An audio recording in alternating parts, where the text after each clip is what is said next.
Hello. Oh my God. Sorry for the background noise. Hello, everyone. Welcome to. My parents are laughing at me. Welcome to the day 46 stream. Sorry for. Sorry. I am just laughing the nervousness away. Oh my God. Okay. Hello. Welcome to the day 46 stream. It's been a while since I actually last did the lore PowerPoint First, get into stream. position like this. Then move like that. Actually, I am Yep, so nervous that's it. right now. I haven't done a PowerPoint stream in a while. And oh my God, how on earth do I do this again? Okay. So here's what we're gonna do for today. So to those Mama, stop laughing. Mama, stop laughing. Anyways, sorry. Oh my God. Okay, so but okay, so to those of you who are new to my lore PowerPoint streams, what we're gonna do is that you're gonna watch me make a PowerPoint stream. I make a PowerPoint live. Yeah, because actually in my previous PowerPoint streams, I make my PowerPoint slides from scratch. But this time it will be kind of different because since the hydro lore theory is actually much more complicated than I expected, I actually prepared the first batch of slides in advance. But yeah, that's just the first batch. So since there are still some missing slides, I'll be doing them during the stream. So okay. Oh my God, my setup is so complicated. I think I'll just set some sound effects. Oh, sound level stuff right here. Okay. Because we're gonna be switching to the what do you call this again? The PowerPoint screen in a bit. Oh yeah, by the way, chat. From time to time, aside from showing you the PowerPoint slides, I'm also gonna be going back to the game to check some stuff out. Yeah, because since I'm researching stuff for this Hydrolore PowerPoint theory, I will need some references and stuff. And yeah, and aside from looking at stuff in game, I will also be taking a look at some trailers and videos at times. So for example I want to reference a trailer, we will be watching that As if together, you're stuff about to like that. blow up a huge And balloon. yeah, by the way, welcome to Exhale the all your stream, sleepiness JFDR into and it. Toron Good night. Turon. Hello. We It's just now fly started. away. Okay, so without further ado, let me go switch into my PowerPoint screen right here. Oh my God, I am so nervous. Okay, anyway, switching in 3, 2, 1. Okay, bam, let's go. This feels like school all over again. Oh my God, oh my God. Okay, let me just go play some background music so it wouldn't be too quiet. Okay, we should start with something chill. Okay, this one should be good. There we go. Yay, cafe music, let's go. Okay, all right. Oh my God. Okay, so without further ado, hello everyone. Welcome to my second lore PowerPoint series. It's called A Deep Dive on Hydro and Fontaine's Possible Narrative Themes. So actually I've had this lore theory for a while now, and to be honest, it's still a work in progress. Yeah, it's still a work in progress. And basically what I'm trying to point out in this presentation, I had this feeling for a long time that there are some there are some narrative themes, possible narrative themes for Fontaine that were already foreshadowed long ago by some Hydro characters, Hydro enemies, and as well as Hydro gameplay. So we're gonna take a look at some of them throughout this PowerPoint stream, and yeah. Yeah, hello Solomaya, welcome to the stream. Let's go. Okay, anyways, but before we proceed, just a quick heads up for you all. Number 1, no leaks. I will only mention officially released Genshin content. Yeah, and by the way, speaking of this rule also applies to you, chat, and also to anyone who's gonna comment on the YouTube comments. Yes, please do not mention any leak at all. Yeah, no leaks, no leaks. And yeah, number 2, spoiler alert, this PowerPoint includes the latest Archon quest as of this stream, the latest Archon quest is the Chapter 3 Act 6 Carrybear Archon quest. That is the very last Archon quest that you will get after you finish the entire Sumeru Archon quest series. Yeah. And aside from that, number 3, I will mention limited time events, but don't worry, I will try my best to make my explanations for them as simple as possible.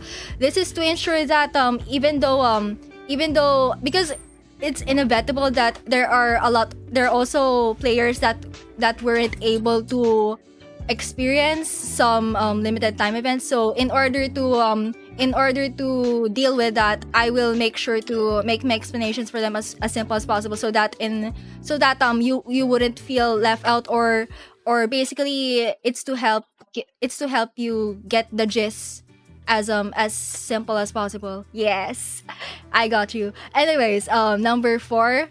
This is very important. Please don't re-upload my slides anywhere. I am still not yet sure if I'm gonna share my PowerPoint slides live, but yeah, most likely it will just stay in this entire stream. But yeah, we'll see about that. But basically, whatever I decide to do with my PowerPoint slides, please do not re-upload them anywhere, because I did have there was one time wherein someone re-uploaded my albedo slide, and yeah, they reposted it in HoYoLab. They credited me, but still, even though they credited me, I do not want them to re-upload that at all. So yeah, keep in mind. And yeah, please, if you ever plan to reference my PowerPoint streams or something, please always give credit. Make sure to link to my VOD or something. Yeah, because I will be posting a VOD for this on YouTube. Yes. And yeah.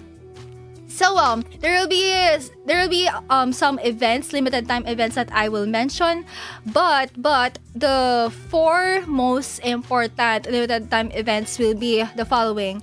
So yeah, 1.1 Unreconciled Stars. It's a very, very old event that involves a meteor shower, and that's actually the first time wherein we heard about the fake sky, and yeah, that's also the first time we met Scaramouche on screen. Yes. Okay, the second most important event will be the 2.6 Ilodori Festival. It will I think I will just mention it just a little bit, because there is some stuff there about water revealing the truth or something. So yeah. And yeah, the third most important event will be the 2.8 Golden Apple Archipelago. So in case you didn't know, we did have 2 Golden Apple Archipelago events. This 2.8 version is the second one, and basically that event features the backstories of Fischl, Mona, Shinyan, and Kazuha. And since Mona was featured there, and there are some stuff related to Heizou illusions and stuff, we might also be discussing that. Yes.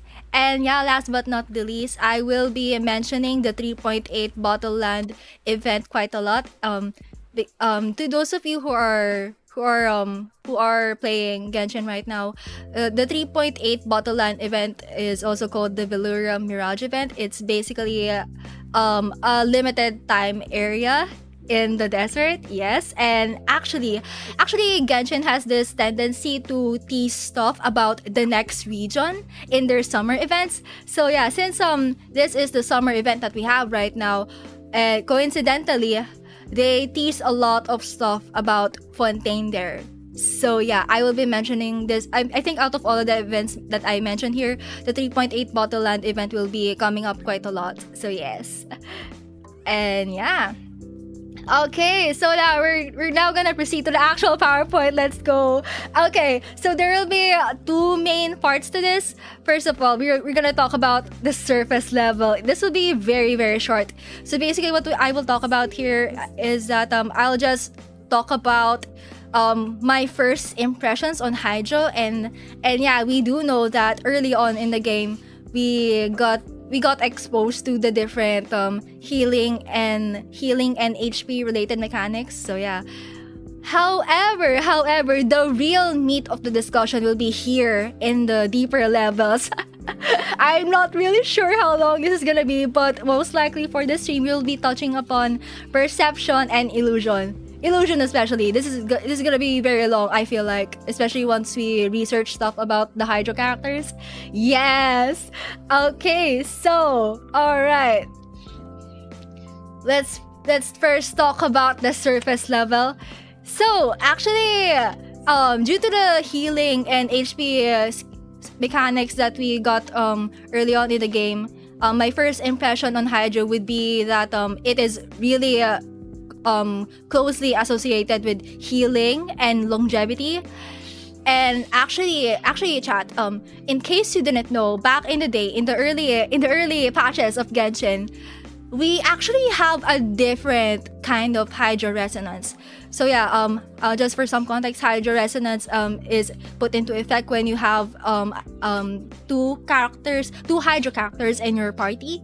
And back in the day, the old hydro resonance effect was this one, affected by Pyro for 40% less time. It increases incoming healing by 30%.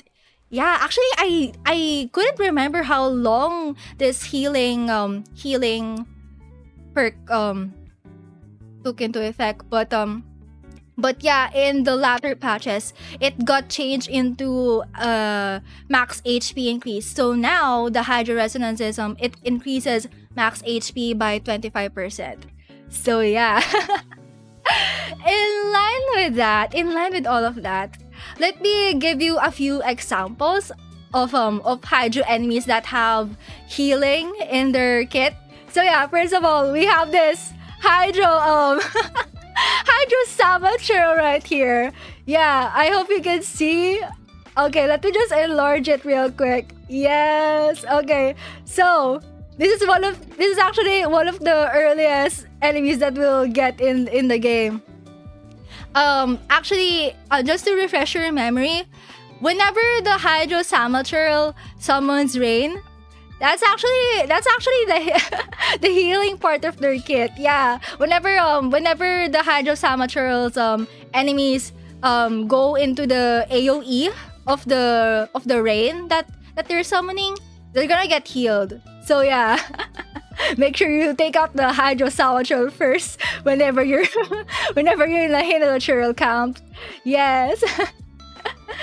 Oh yeah, also I agree. The new Resonance is so much better gameplay wise. Yeah, because I think having a max HP scaling Hydro Resonance, it's much more, I would say it's much more versatile. Okay.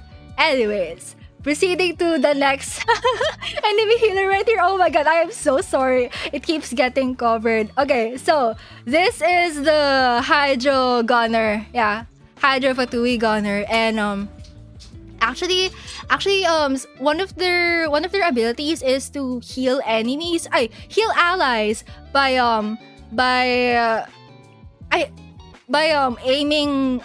aiming their gun at them, because their gun actually summons bubbles, and once the Hydro Gunner's allies get hit by the bubbles, they get healed. So yeah, take this one out. Whenever you're in the spiral abyss or something and you're surrounded by Fatui enemies, take the Hydro Gunner out. Yeah, they will heal everyone. Yes. Okay. All right. This might actually be unfamiliar to a lot of us, including myself. So, actually, back in the chasm. Wait, was it in the chasm? But I think this enemy first appeared in one of the Enkanomiya events, and then they got permanently added into the chasm. Yeah, something like that. And so this one right here, this is actually one of the shadowy husk. I think I'll go back into the game to double check the name, but basically, in case you didn't know, all of the shadowy husk enemies, they will receive some buffs whenever they attack a shielded character. So yeah, watch out for that. Actually, wait, let me go back to the game real quick, just to show you the archive entry or something. Yes. We need to be very accurate with this. Oh, also wait, let me go to turn down the music for this. Okay. That would be... Okay. Turn down the music. Alright. So, archive. Okay, there we go. So we're gonna go to the living beings just to check. Yeah, we gotta be accurate. Okay, so this one. The Shadowy Husk Line Breaker. Yeah. And let me go check the gameplay mechanics real quick. So let me go read this for you. Shadowy Husk Line Breaker, an enigmatic pitch black lancer. Its attacks will release healing waves that will continuously heal HP for itself, nearby Shadowy Husk, and Black Serpent Knights at the cost of its HP if they hit characters defended by shields. This HP recovery effect can be stacked multiple times. Yeah, that is the Shadowy Husk Line Breaker for you. Oh my god. Actually, now that I think about it, a lot of the Heizou enemies in this game are actually so tricky to deal with. Yeah, actually healers, in my opinion, are very deadly. Yeah. Do not underestimate the power of healers and their ability to test your patience. Okay. Anyways, moving on to another example of a Heizou enemy healer. These ones, oh my god. I think the Heizou Spectres are also one of the most annoying enemies in the game right now, legit, because actually their bubbles can heal you. I can heal their allies, I mean. So yeah, just to double check that real quick, let me go back to the to the archive entry. Yeah, we'll be doing some back and forths quite a lot, actually. Okay, Heizou. Oh my god, I was so nervous at first when I started the stream, but now I feel excited. Okay, I think that's a good thing. Okay, Heizou Spectre. Let me go read the game mechanics for you. High elemental concentrations have resulted in the creation of this floating creature. When it takes a single grievous hit, it will build fury. When a specter hits maximum fury, it will expand, becoming larger and stronger, and it will explode violently when defeated. Actually, I didn't get... Yeah, the healing mechanic didn't get mentioned here for some reason, but the Genshin wiki says they can heal. So yeah. Also, by the way, I actually forgot to add the Heizou. There's this Heizou slime healer in the Heizou hypostasis boss. So okay, actually, wait a minute. I think I would like to go to the Heizou hypostasis now, just to show you all the Heizou slime that I'm talking about. Okay, I will go teleport there now. So if you don't mind, I'll be going back to the game. Yeah. Okay, where is it? Oh wait, I didn't oh, I forgot to switch my I forgot to switch my I didn't get to switch my PowerPoint slides from earlier. Oh my god. Yeah. Okay. Yeah, so this is the Heizou Spectres, by the way. Oh my god, this is so scuffed. Anyways. Okay, anyways, teleporting right now. Okay. So that would be in Inazuma, in the here in Watatsumi Island. I got this. Thank you so much. Okay, JF, yep, and that one you can intercept the healing orbs that it shoots at the hypostasis. Yeah, actually, you can actually do that. Okay, wait, I think I should switch to my cryo team for a bit. Okay, actually, just to share with you all, chat, I actually also went to the Heizou hypostasis yesterday to see the attack patterns and all for this stream. Yeah. Okay. One with nature. I think I'll be mentioning the Heizou hypostasis once again at some point. Because especially once we get to the illusion part of the PowerPoint. Okay. Alright. Also, we might be visiting the Oceanid. yeah, there's gonna be a lot of parts in the stream wherein I will go fight some bosses and stuff just to prove my point. Okay. Anyways. Alright. I will just wait for the Hydro Slimes to show up here. Yes. Okay. So The night is cold. yeah, this okay, this one. See this slime right here? Oh my god, Layla, don't shoot them. It's gonna summon a healing orb. This one. And then if it reaches the Hydro Hypostasis, it will heal the Hydro Hypostasis. But you can actually intercept that and heal yourself. So yeah. Yes, that is the healing mechanic for the Hydro Hypostasis. Okay.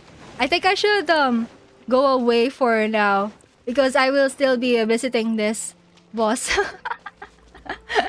Okay. Anyways.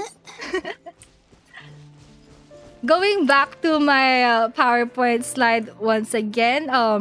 Okay, let's switch back. All right, so I think I already made my point about the Hydra enemies, and now we're gonna proceed to the Hydra characters. So actually, what I've noticed with them is that most of the Hydra characters have healing / HP mechanics.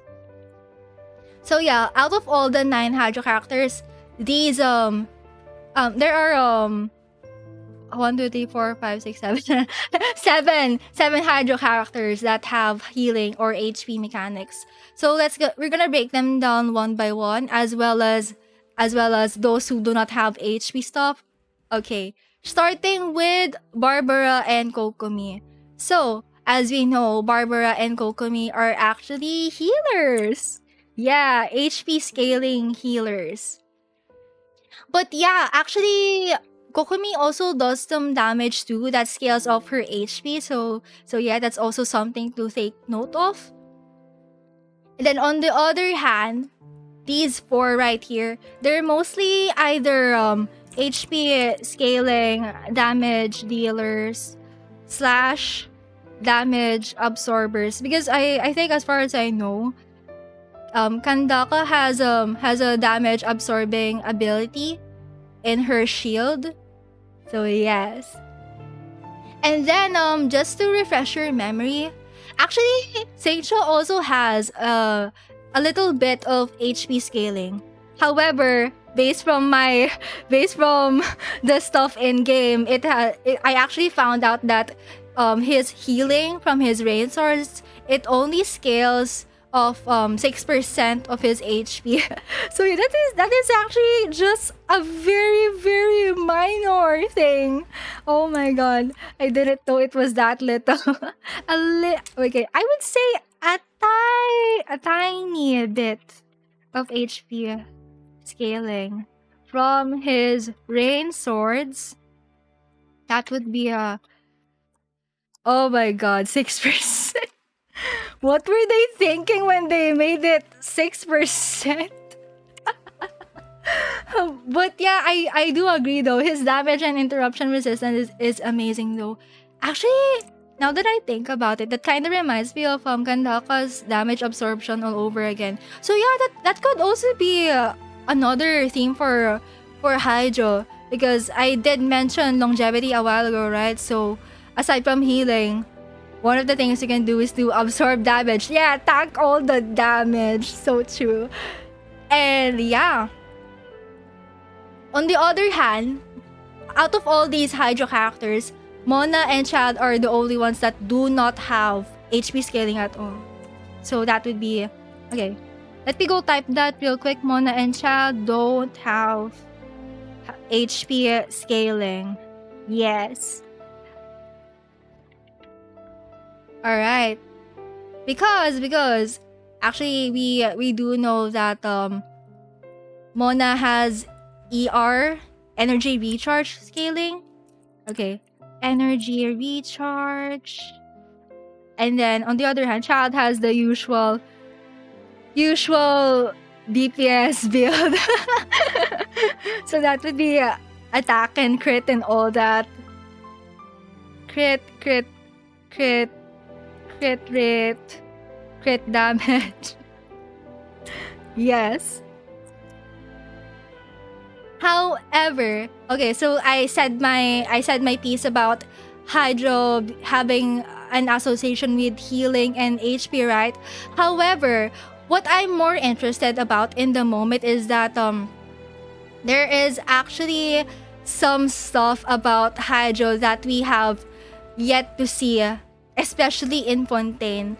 However, even though I believe that they're gonna be fleshed out in Fontaine, I also believe that these deeper aspects of Hydro have been teased to us a long time ago. So yeah, this is gonna be the main meat of our PowerPoint. So we are first gonna start off with perception. So yeah, I think perception pertains to how we see things, and then I think this will be the general aspect of Hydro that we're gonna talk about, because after talking about perception, we're gonna branch out into illusion and clarity. So yeah, with illusions, these actually pertain to things that are not what they seem. But on the other hand, clarity, I believe I think clarity symbolizes getting closer to the truth or the big picture, and I will explain why. So, actually, the three themes that I've talked about just now, they're actually reflected in the three Fontaine videos that we've gotten so far. So in your spare time, you can take a look at the latest Fontaine trailer once again. Actually, we will also be mentioning them quite a lot, and as well as the version of 4.0 special program. Actually, the developers have a lot of good insights about the nature of how do I say this? The nature of Fontaine's entertainment and justice system. So yeah, that would be something to look forward to. And what else? Oh yeah. Okay. This one right here. I think out of all the three Fontaine videos that I've mentioned so far, I think this Overture teaser, the final feast, this one really reflects the perception, illusion, and clarity aspects of Hydro that we've talked about so far. So we're gonna be watching this teaser once again, because oh my god, I got a lot of goosebumps from there. So yeah, okay, let me go switch to my YouTube screen for a bit. Okay, this will take a few moments. Okay, let me pause this music right here. Okay. Oh my god, I'm gonna do a lot of switching for this. Oh my god, it's been a while. Okay. YouTube screen, where are you? Okay, there we go. And then let me turn up the music for a bit. Okay. Let's see. All right. 2.5. Oh no. That should be right. There we go. All right. So, without further ado, let's go play this Overture teaser. I think this is my favorite trailer to date. Okay. Let's go.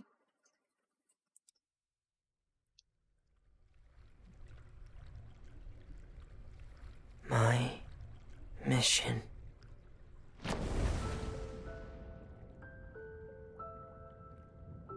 Actually, I haven't reacted to this live.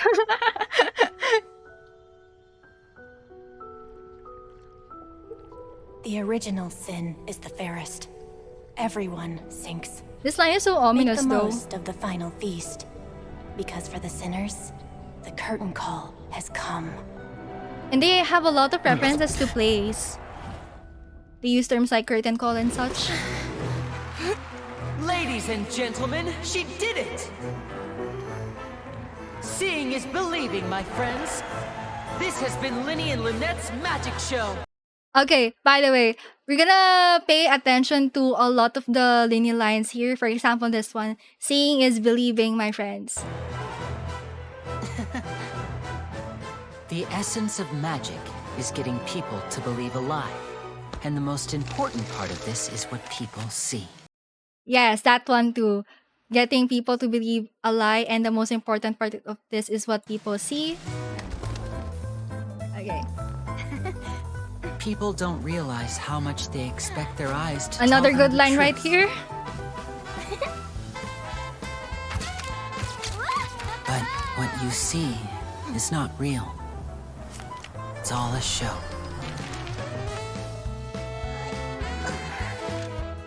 And every part of the show is carefully controlled. I think we'll try to flesh out this part in the illusion section of the PowerPoint. By choosing the right time, the right place, and the right people. Whoever controls these three controls everything. But keep your eyes peeled, and you might be able to turn things to your advantage.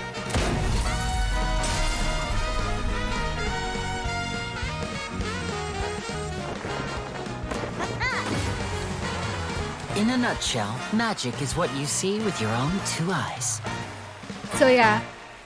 So we can see that Linne is actually talking a lot about perception and illusion here, especially when it comes to applying them in magic. But now let's take a look at what Arlecchino has to say.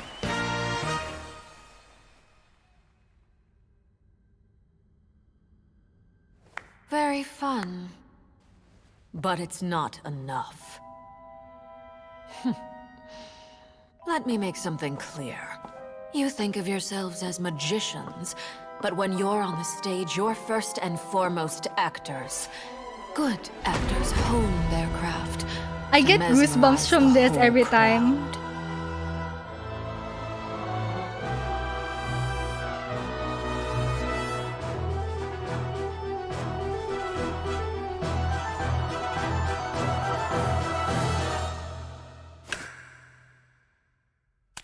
And then yeah, and onto another good part of this teaser right here.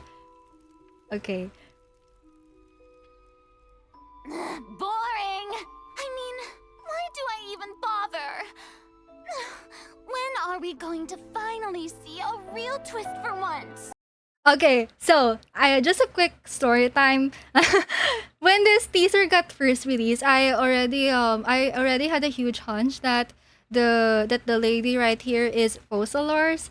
I mean, not only because of her blue attire, but also because of her attitude right here.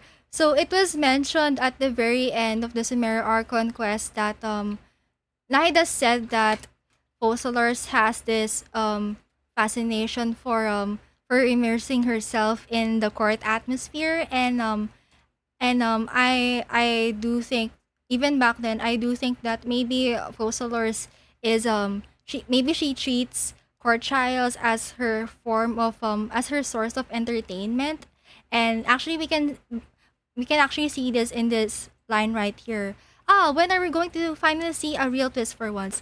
So yeah, that's one clue right there. And actually in this teaser, she sounds very, very bored. Very, very bored. And yeah, flash forward to the version 4.0 special program. Actually the developers revealed that that the Fontainians also see court trials as a form of entertainment. And yeah, and they actually they said something along the lines of delusion playing a part in the court trial. And okay, we'll take a look at that in a bit. Please refrain from levity in the court.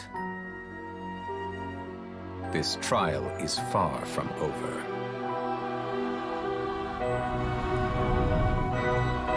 And also the actual venue for the court trials is also an opera theater. So yeah, that says a lot. Okay, let's see. Oh, her eyes too, they reminded me of the two different colored hydrosymes in the hypostasis flight. Wait. Let me go zoom that in. Oh wait. Oh my god, Foreshadows, open your eyes. Open your eyes. Okay. Boring! I mean, why do I even Yeah, now that I think about it, the Hydro Snipes in the Hydro Hypostasis fight, they do have a dark blue color and a light blue color at the same time. So, oh my god, I am actually wondering if Fosadars right here has some kind of duality to her personality or something. I hope we find something about that. Yes. Anyways, going back to let me see. I have this is a spoiler alert, but I have a playlist right here about this stuff that we're gonna see. Okay, anyways, let me see. Alright, let me check the special program stuff for a bit. There's something I would like to see here. Okay. Where's the part about the opera? Okay. Opera. Okay. Where is that? Opera. Where's the energy system part?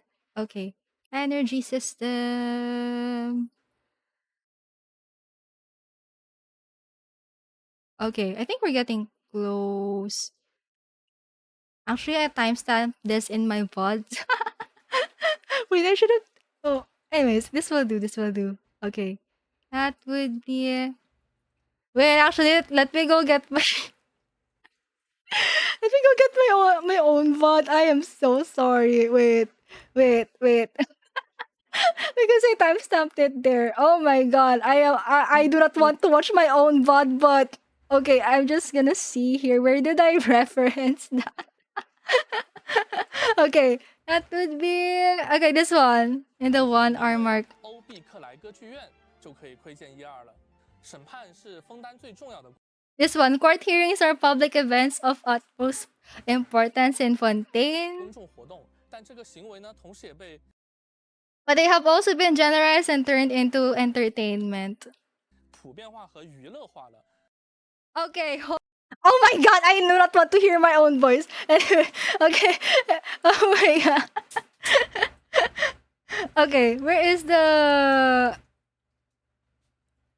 Okay.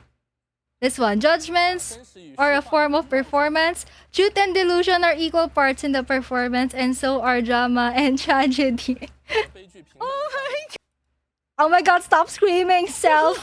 我们这位水神热爱 Okay. Okay, this one. The Hydro Archon lives for the surprising twists and turns in the courtroom.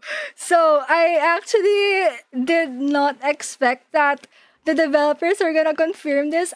All this time I thought this was just some headcanon or speculation of mine, but turns out the Hydro Archon likes twists and turns in the courtroom.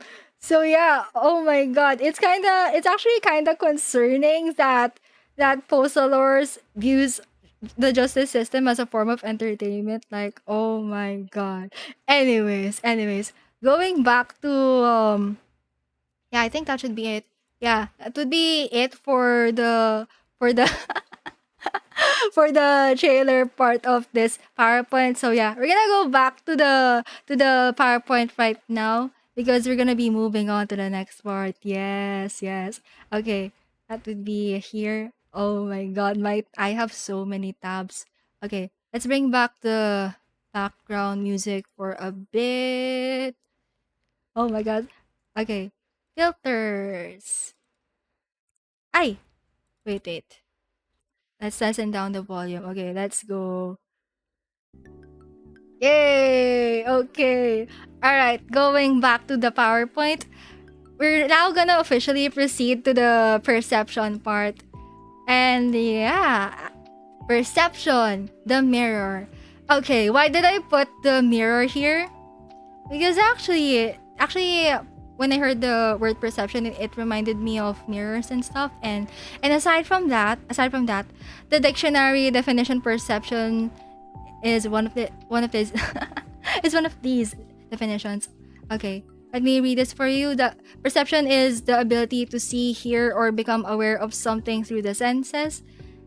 Quote unquote, the normal limits to human perception. So yeah. I think this is actually gonna be a big part in seeing the chaos and all the chaos and revelations in Fontaine. And yeah, actually, aside from perceiving through the senses, perception can also mean a way of regarding, understanding, or interpreting something, a mental impression. And this brings me back to perception, reminding me of mirrors all over again. Because, okay, hear me out. So, in a normal mirror, you can actually see an inverted reflection. So yeah, if you if you have a mirror with you right now, you can go take a look at your reflection. Yes. And yeah, a normal mirror also shows a depiction of your current self and surroundings. And yeah, that brings me to this point right here. One whole normal mirror can show you one perspective. And by the way, water can also show your reflection. So in a way, it's kind of like a natural mirror. However, since water can be since water reflections are actually they can also be warped in some way, especially when there are ripples all over, stuff like that. Yeah. But yeah, in contrast to the normal mirrors that we can see in real life, in Teyvat, mirrors actually come in all forms and not all of them work the same way.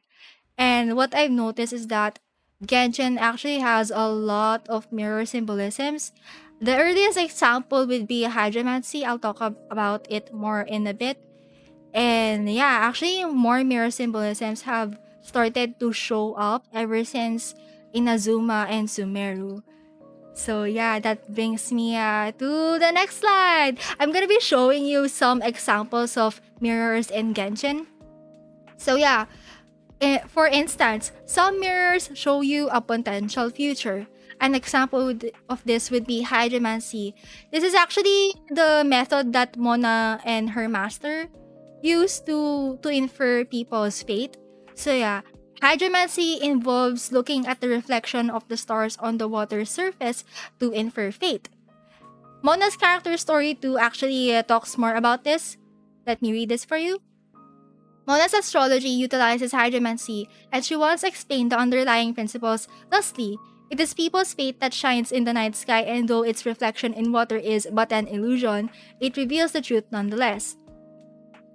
And on the other hand, actually, the more about Mona 3 talks about this more. So, Mona said this. You want me to explain how astrology works? I'm not sure you'd understand even if I told you.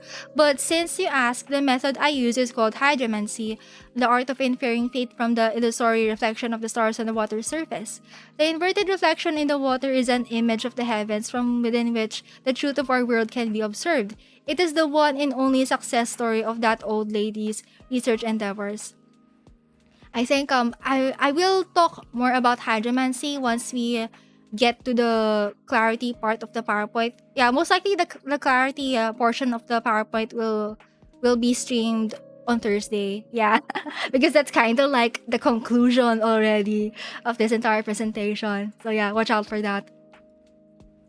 And yeah, moving on to another instance of mirrors.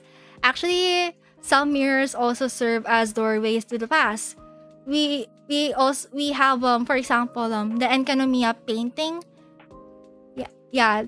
Actually, I will go to Enkanomiya in a bit to show you this. This painting actually leads you to an older version of the Enkanomiya library. So we actually got to encounter this in one of the Enkanomiya world quests. So yeah, I will bring you all there right now. Okay. So, we're gonna teleport to Enkanomiya. Okay, where's the map? Okay. Good thing I practice retracing my steps to the different locations that we're gonna visit today. Yeah. I do not want to get lost on stream. Okay, so let me show you where the Enkanomiya library is. So if you teleport from this waypoint, you can... Yeah, actually, this is the library right here below. It's actually unexpectedly easy to get to. Enkanomiya is still one of my favorite environmental designs. Yeah, me too, actually. I just think that there's something beautiful with with all this ancient civilization architectures. And actually the underwater city that we saw in the Fontaine trailer, it actually reminded me of Enkanomiya. So I am really wondering how they're gonna tell the story behind that underwater city. So yes. Okay, so this is the painting. If I go right here, it teleports me to an identical version of the library. However, it's from a previous time. If as far as I remember, I think before the people of Enkanomiya migrated to Watatsumi Island, they actually had to pack up their things, right? And yeah, actually the library also had to recover some of their books and such. So yeah, this version of the library right here, this is the version of the library wherein the yeah, this was before their evacuation to Enkanomiya. To Watatsumi Island, sorry. Yes. And it's so creepy that there is no door here. There's no door that leads to the outside for some reason. Oh my god. Okay, JF, Unified Civilization City destroyed by environmental effects caused by a celestial name, in this case, rising sea levels. Yeah. Actually, I am also wondering about that. Like, they also brought up the rising, how Fontaine has a higher, actually Fontaine is located on a higher, surface level in contrast to the other regions that we have so far, and I am really wondering if we're going to get some more info about Tevat's previous topography and such, because I think as far as I remember, back in the chasm we did get to see some sea fossils there, so that could actually, that might be one of the signs that maybe Liyue was underwater. So yeah, some food for thought. Okay, alright, going back to the PowerPoint. Okay, so this one, we have another example right here. This is the mirror in Yaimiko's story quest. So just to give a bit of a refresher, there was one point wherein Yaimiko had to summon a yokai spirit, and to do that, Yaimiko had to use a mirror that reflects a painting depicting Inazuma from a bygone age. So this quote right here, this is actually very important. Let me read this for you. The murky mirror reflects the view of Inazuma in a bygone age. Spirits stirred by the sight of the past will be easily drawn to it. Okay. So actually, I wanna go watch that cutscene right there just to just to see. Okay, let me see. Let's bring it back here. Okay. So let me go get my playlist once again. Oh, wait, not that one, not that one. Where is my this one. Okay. I am so confused. I have so many tabs. Okay. We're gonna skip right to this part right here. Okay. Mirror. This is actually a very funny scene.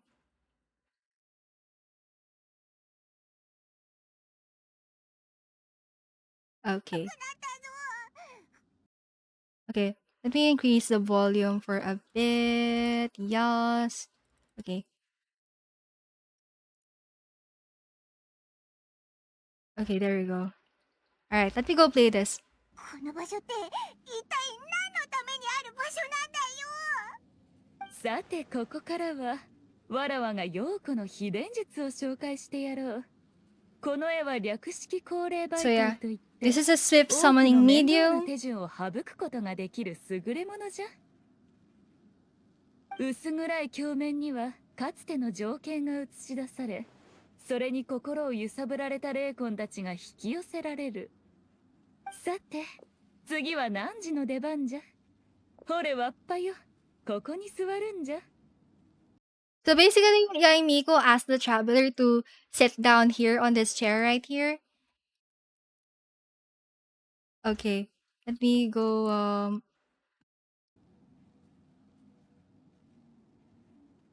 恒例儀式とは、霊魂を生きた者の身に憑依させることじゃ。何時もあの鬼族の武士を見たじゃろう。人間の体から離れた状態では、その場に存在できる時間は限られておる。でも、霊がこいつの体に Also, 憑依す Emski, るなんて welcome to the stream. 本当に大丈夫なのか？ I actually found it so funny that that traveler got possessed here. わらわの友人もそのような優しき心を持っておったらどんなに良かったことか。わっぱよ、怖いか？大丈夫じゃ、すぐに終わる。何？ Oh, by the way, credits to the Genshin Impact Quest archive channel for this video. 心身ともに落ち着かせ、あの絵を見るんじゃ。緊張せず自然体でよい。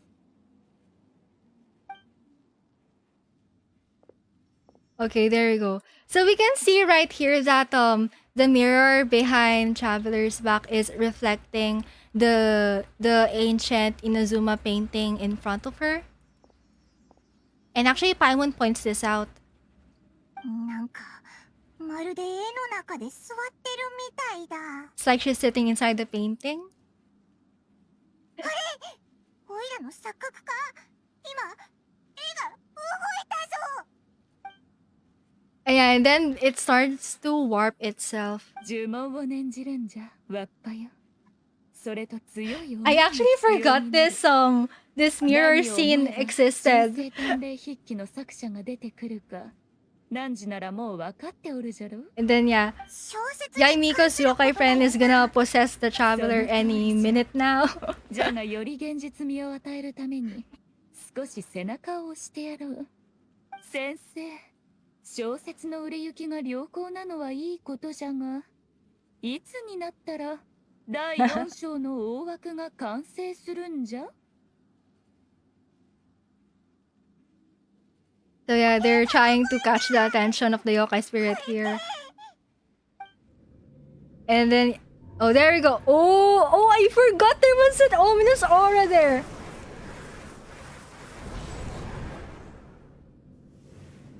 And then, okay. And then she starts talking. But we wouldn't actually, we won't hear the traveler's voice here. This is the voice of the yokai spirit.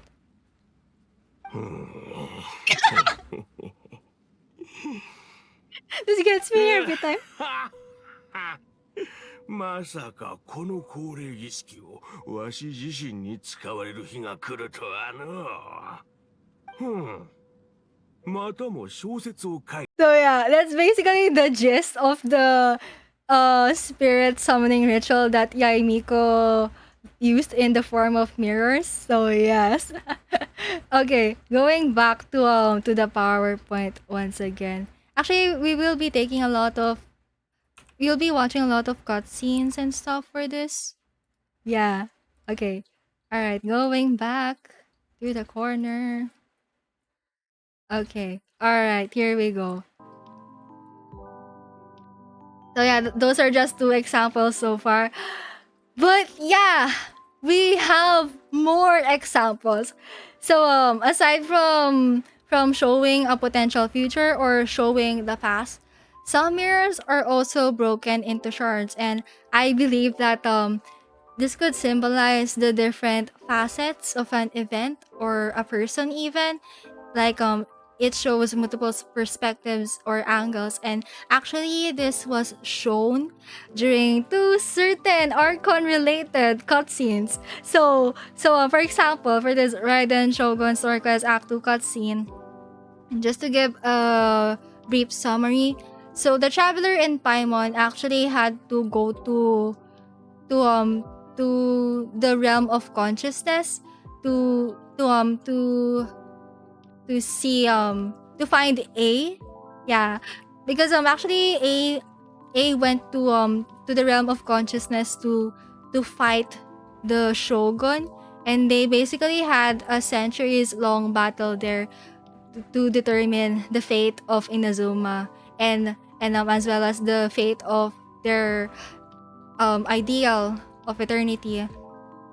And actually, Yaimiko mentioned that that it wouldn't be easy to go to that realm of consciousness, because it has to be at the right destination, the right place, and the right time. So actually she had to instruct the traveler to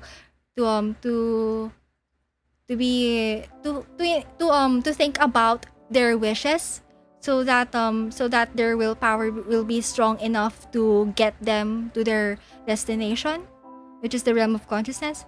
And actually, while the traveler and Paimon were traveling to the realm of consciousness, we can actually see a lot of glass shards around. It actually shows the different angles of A versus the Shogun's battle. Yeah, we're gonna take a look at this in a bit. And aside from that, we also have this Sumeru Archon Quest Act 5 cutscene here. And just a quick summary. So the entirety of Sumeru actually went through a dream that kept repeating itself over and over and over. It's called the Subserus Festival Samsara.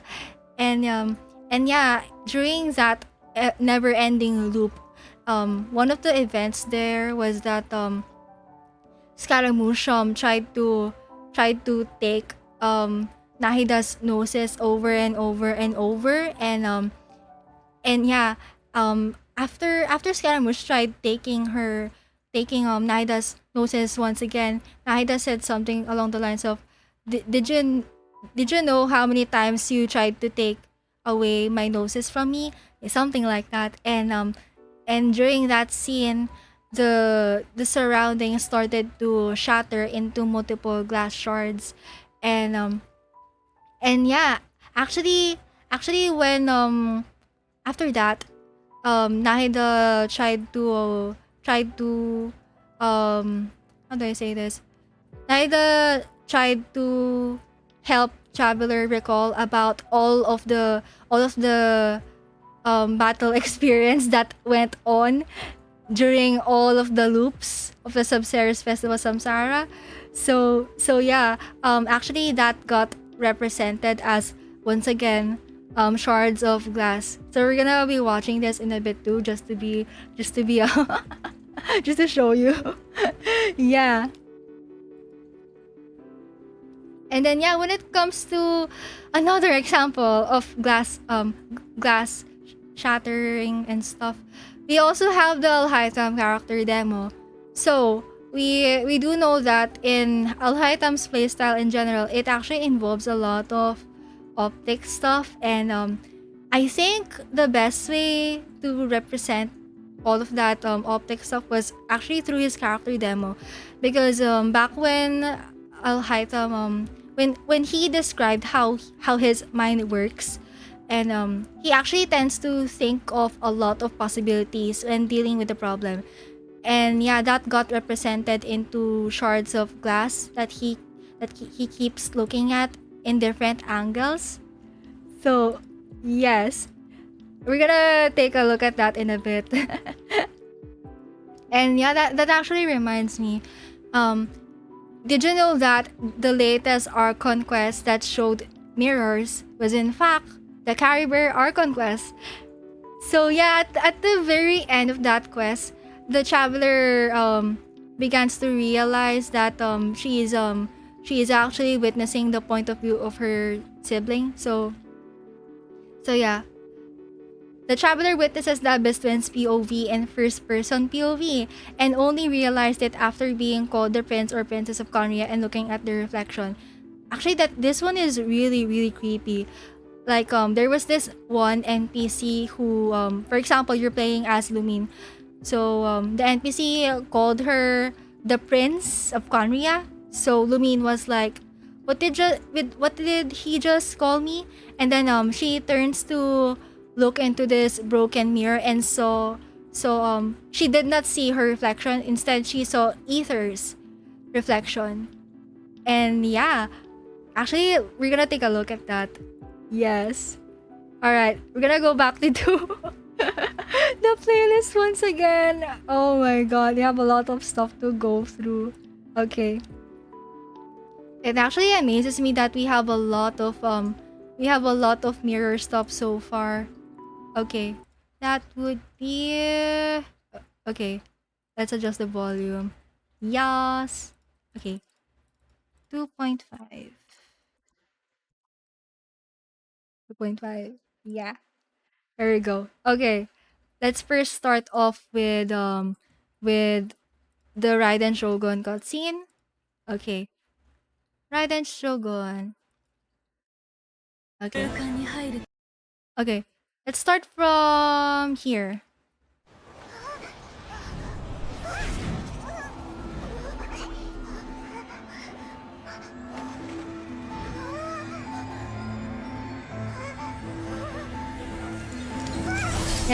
There the glass begins to shatter, and then the traveler begins to witness the flow of time. 空間に入るときは汝の願いを心の中で繰り返すんじゃぞ。意識を強く保ってこそ、わらわは汝を最も適した位置へと。 So yeah, Yaimiko said something like only if you're strong enough can I bring you to the right destination. And while she was saying that, there are actually some glass shards shown here. It's kind of hard to catch, but there are some Cecilia flowers here for some reason. I'm not really sure why. Oh wait, I skipped. Wait a minute. Okay. Wait. It's so hard to catch. Oh my god. Okay, let's just... Okay, let me pause for a bit and then bring it here. Okay.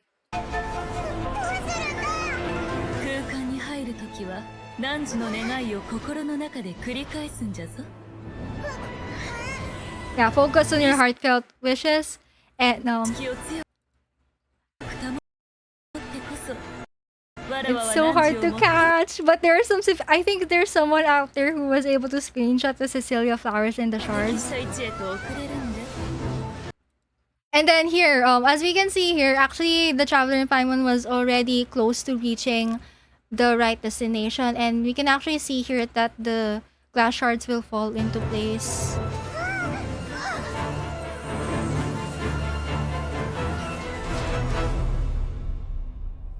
They basically merged.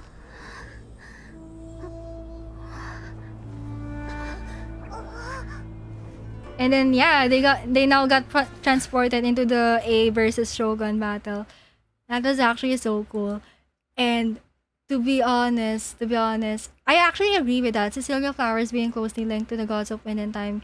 And yeah, actually, as far as I remember, during this Raiden Shogun cutscene, I think A speculated that the god of time might have something to do with this entire cutscene right here, wherein Traveler and Paimon was able to go to the right place at the right time. And yeah, I am really wondering when we will see the god of time at this point. Oh my god. And okay, aside from that, actually back then I thought I was just scoping whenever I pointed out some mirror stuff in Genshin, but it turns out it's actually a recurring theme. So if we skip to this part right here. Okay. This is the cutscene for the Sumeru Archon quest. The data collection is almost complete. Do you even know how many times you've tried to take my gnosis from me? And then yeah, the surroundings begin to shatter once again.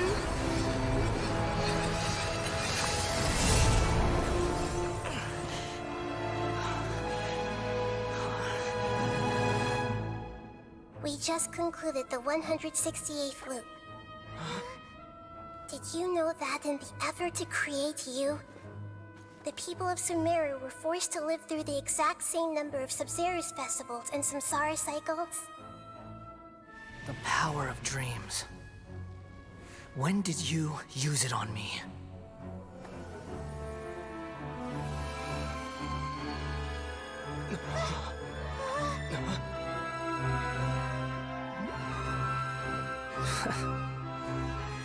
You can't even defeat me in a dream. What do you hope to achieve with this little trick? Come, Traveler. Just like before. Allow me to awaken the memories in your dreams. All that battle experience! So basically, Nahida relayed all of the battle experience that went on in all of those loops back there. It's more than that. Compile everyone's wisdom in the name of the Archon. That is the original function of the Akasha. And yeah, we can see here the glass shards all over again. So yeah, all of this multiple loops, all of the previous perspectives of the same event showed up on screen as glass shards. I've sent everything that happened just now to the people of Sumeru in the form of knowledge. I've asked them to help you find a way to defeat the false god. And now that I think about it, this Sumeru Archon Quest cutscene right here reminded me of the Alhaitham trailer all over again. So Naida mentioned that the original function of the Akasha was to compile people's wisdom, and yeah, actually Alhaitham also talked about thinking in multiple perspectives here in this teaser. So let me go flash forward to this part right here. This is the Alhaitham character demo. You keep your cards close to your chest. Not at all. So you don't fight much? Yeah, right. With his temper? I don't need to fight. I only need to think. There, I only need to think. Everything is connected. All I have to do is find the weakest link, deal with the causal factors, and everything else tends to resolve itself.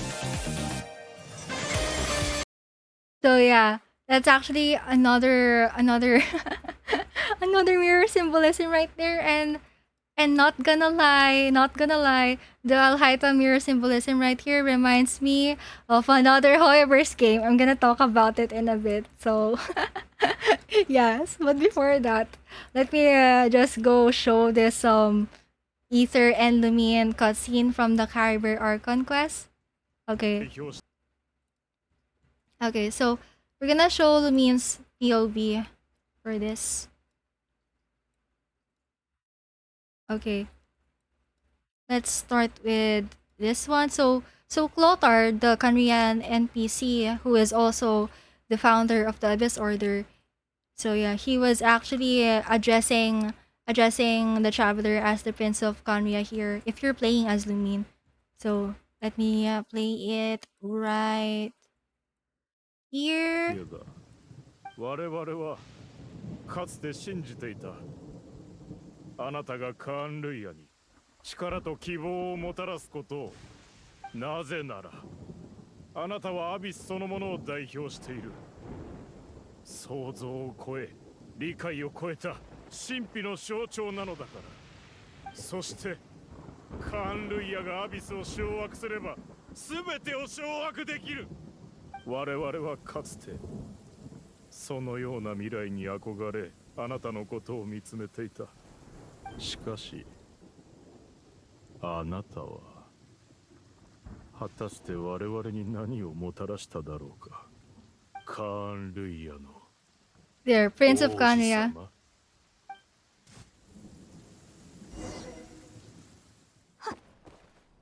And then this is the cutscene right here.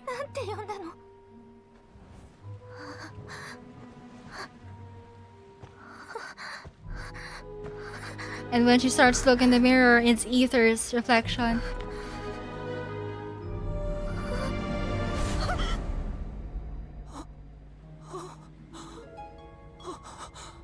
So all this time, the traveler didn't know that they were witnessing this part of history in their twins' point of view.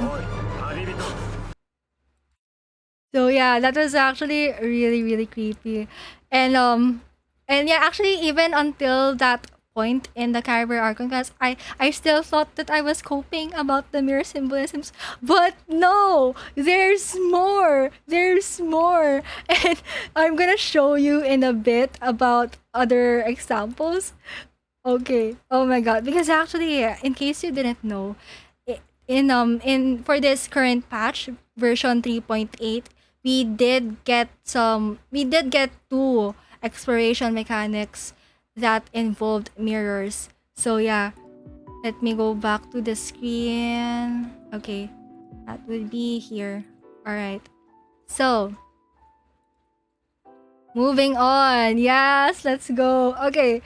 For instance, in the limited time area in the Velour Mirage, we actually have this thing called the Brilliant Mirror. And actually, these brilliant mirrors have different colors, and actually you can change the color of the spotlights by inserting this mirror right here. So yeah. Also, Draco, welcome to the stream. I'm currently still in the first part of the Heizou lore theory PowerPoint. Yes. I'm currently talking about all of the mirror symbolisms that we have in Genshin so far. And yes, now we can proceed to yet another recent example of mirrors as a gameplay mechanic. So, actually this got released just a few days ago. I actually just finished this mini event a while ago. So yeah, the latest 3.8 mini event is called Shared Sight, and you're gonna use a certain gadget called the Inscribed Mirror to see the surroundings in an animal's point of view. So for more details, so yeah, this is actually the item description for the Inscribed Mirror. A mirror type gadget made by the Amurta researcher Lamia. It can be linked to the animal's devices, which will reflect the animal's points of view in the mirror. So yeah, actually in this event, you need to guess where the animals are based on their point of view. So yeah, actually it's a very, very chill event. So yeah, by this point, I really do think that this isn't a coincidence at all. I do think that Genshin is intentionally putting a lot of mirror symbolisms over and over and over across multiple patches. So yeah, I began to think, is this only a Genshin thing? Turns out it's not, because actually, in another Hoyoverse game called Honkai Star Rail, there are some mirror symbolisms too, and I will talk about a few examples. So first off, we have this very strange mirror right here, which is owned by March 7th. She's a character from Honkai Star Rail, and in her room, you can actually see a mirror that doesn't show your reflection at all. Actually, it took me a few tries to get the dialogue that I wanted, but actually, if you press the dialogue button for this dressing mirror right here over and over, eventually you will get this certain dialogue. Let me read this for you. This mirror doesn't reflect your appearance. Maybe it only wants to show March 7th. So yeah, that's actually really, really, really strange to me. Yeah. JF, I would argue that the Abyss portal into Nigi Hollow / the tier in the sky above the tree is also a weird mirror, which is crazy to me because of what it implies about the nature of the Abyss. Yeah, actually, you might have a point about that, because I also speculate that maybe Abyss and Celestia, or maybe there's two sides of the same coin. As far as I remember, there is this one description about the Spiral Abyss saying that maybe Celestia and the Abyss are the same. So let me go take a look at that real quick. So yeah, going back to the game, let me see the Spiral Abyss map description right here. Okay, I think this should be it. This one. So the Spiral Abyss description says that rumor has it that people who've ascended to Celestia have also witnessed the same helix-shaped divine ladder that can be seen within visions. Venturing out into the universe and down into the abyss are the same in that both are braving the dark unknown. So yeah, I'm actually, yeah, you might have a point about that actually. Yes. So, as above, so below. Oh yeah, I actually forgot about that quest. I mean that quote, rather. As above, so below. Yeah. That's actually a good quote. Anyways, that's we're now gonna proceed to another example in Honkai Star Rail. So, there is this strange mirror once again. It's called the Forgotten Hall Mirror, and it actually functions like Genshin's Spiral Abyss portal. And coincidentally, there's also a blue void in the Forgotten Hall Mirror. And look at the resemblance right here in between the blue void of the Spiral Abyss and the Forgotten Hall. I think this might be intentional. Yeah. And then yeah, we have another example once again. Yes, this is Welt's splash art. Welt is actually another character from Honkai Star Rail and also from Honkai Impact. So yeah, when it comes to his splash art right here, let me zoom this out for you. It actually contains some glass shards too. And those said glass shards contain pictures of people that are from his past, from his life on Earth. So one of them is by the way, I just searched for their names. I actually do not know much about these people, but I have heard of their names. So yeah. So for example, one glass shard shows Welt Joyce. As far as I remember, he's the previous Hersher of Reason before Welt became the second Hersher of Reason. Yeah, something like that. And then here we have Tesla and Einstein. Einstein can be seen here behind Tesla. Wait, let me zoom this out for a bit. Yeah, it's kinda blurry, but Einstein is there at the back. They are also important people to Welt.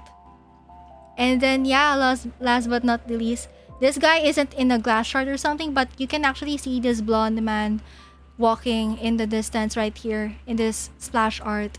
And a lot of people speculated that this might be Void Archives, yet another Honkai Impact character. And yes. And then actually, aside from glass shards, I've also noticed that that Welt is actually standing in on a pool of water. So that really heavily reminds me of how water in Genshin can be used as mirrors, especially when it comes to using hydromancy to infer people's fate. So yeah, that's a nice touch right there. I'm not really sure if there are mirror symbolisms in Honkai Impact 2 because I haven't really played the game, but as far as I remember, I think Elysia has some mirror symbolisms in both of her bursts. So wait, let me go see that real quick. Wait. Let me see. Let's switch. Alright, let's try to search the Elysia burst real quick. For science. Okay. Elysia Miss Pink Elf. Ultimate. Okay. Okay. I'm just gonna mute this. Okay. So let's see. So yeah, this one right here, she actually has a lot of glass shards in her playstyle, but what struck me the most was her ultimate. So yeah, here she aims her bow at the sky, and then it actually turns into a large glass dome, and it's actually very fractured. Jacob, what can summon something alike to a black hole, which if I remember correctly, can be used as a type of natural lenses on astronomy because of how they interact with light. Ooh, I see. So this is the flawless dome right here. Actually, if there's anyone who's familiar with Honkai Impact on chat, well, is there any deep meaning behind Elysia's burst or something? Because this actually looks really, really cool. Like, wow, look at all this fractures and stuff. And yeah, actually, for the longest time, I thought that Elysia's default battle suit is the only one who showed at first I thought it was the only battle suit that showed mirror symbolisms, but it turns out that Elysia's Herrscher form also has a lot of mirror symbolisms, and I just found this out last night actually. Elysia Herrscher Ultimate. Let me go see that real quick. Okay, that would be. Let me go see this trailer right here. Okay, we're gonna skip to this part. Okay, this one. So this is her ultimate. And she's actually floating above. Oh! She's floating above a steel pool of water. There's actually a lot to break down here in her ultimate, so let me see. Okay. Wait, let me start with this part right here. Okay, so she dives underwater. Then actually she summons a constellation here above the sky. And then also see this part right here. The sky before her, it begins to shatter into pieces. Yeah. So yeah, actually, if anyone who is familiar with Honkai Impact is in chat right now, or if there's someone out there who's watching this from YouTube or something, because I will post a bot for this, can you comment down below if there are some deep meanings behind the mirror symbolisms in Elysia's ultimates? I wanna know. I'm kind of curious. Anyways, let's go back to the PowerPoint. Yeah, that's actually a lot of examples. Okay, so that brings me to yet another example. So in Honkai Star Rail, there is this gameplay mechanic called Eidolons. They actually function like Genshin's constellations. So that means the more you unlock multiple copies of the same character, the more you get Eidolons, and the more they get stronger.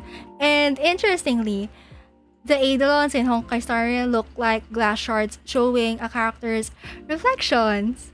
So, and actually at first I thought that the Eidolons only showed one angle of the same picture, but no, it turns out it's not. It's actually different poses altogether. So as we can see here in March 7th's Eidolons, this is a different pose, another different pose, another different pose. This one's also a different pose, and then this one's also a different pose.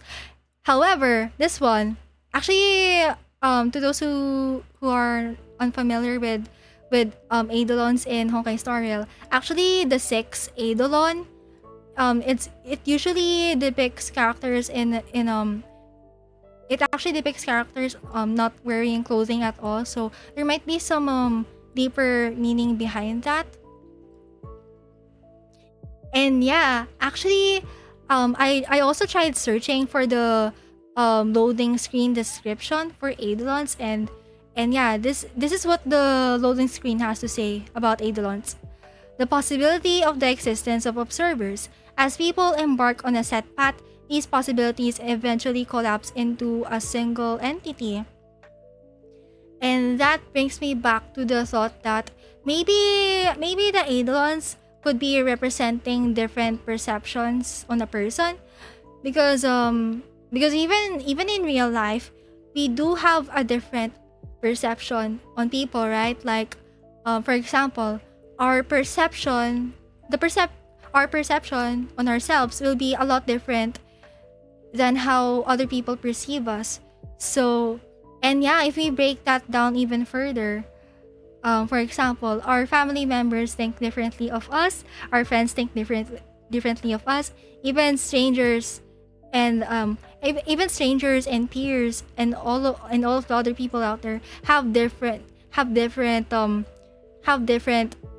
perceptions on us. It's kind of like there's a different version of ourselves out there for each and every person. So yeah, that's actually my speculation right now when it comes to Eidolons and Honkai Star Rail. And yeah, what else does the word Eidolon remind me of? Actually, coincidentally, we also have this thing called Heizou Eidolons in Genshin recently. Because in the recent 3.8 Genshin event, we got to see some cute little Heizou blobs roaming around. So they are called Heizou Eidolons, and they actually have this ability wherein they can disguise themselves as objects or NPCs who have been to the Veloria Mirage. And yeah, that actually made me wonder what the definition of Eidolons are. So yeah, I I searched in Google and it turns out there are two definitions. So yeah, an Eidolon could mean an idealized person or thing, or it could also mean a specter or a phantom. So I actually speculate that the first definition right here pertains to how Eidolons are portrayed in Honkai Star Rail.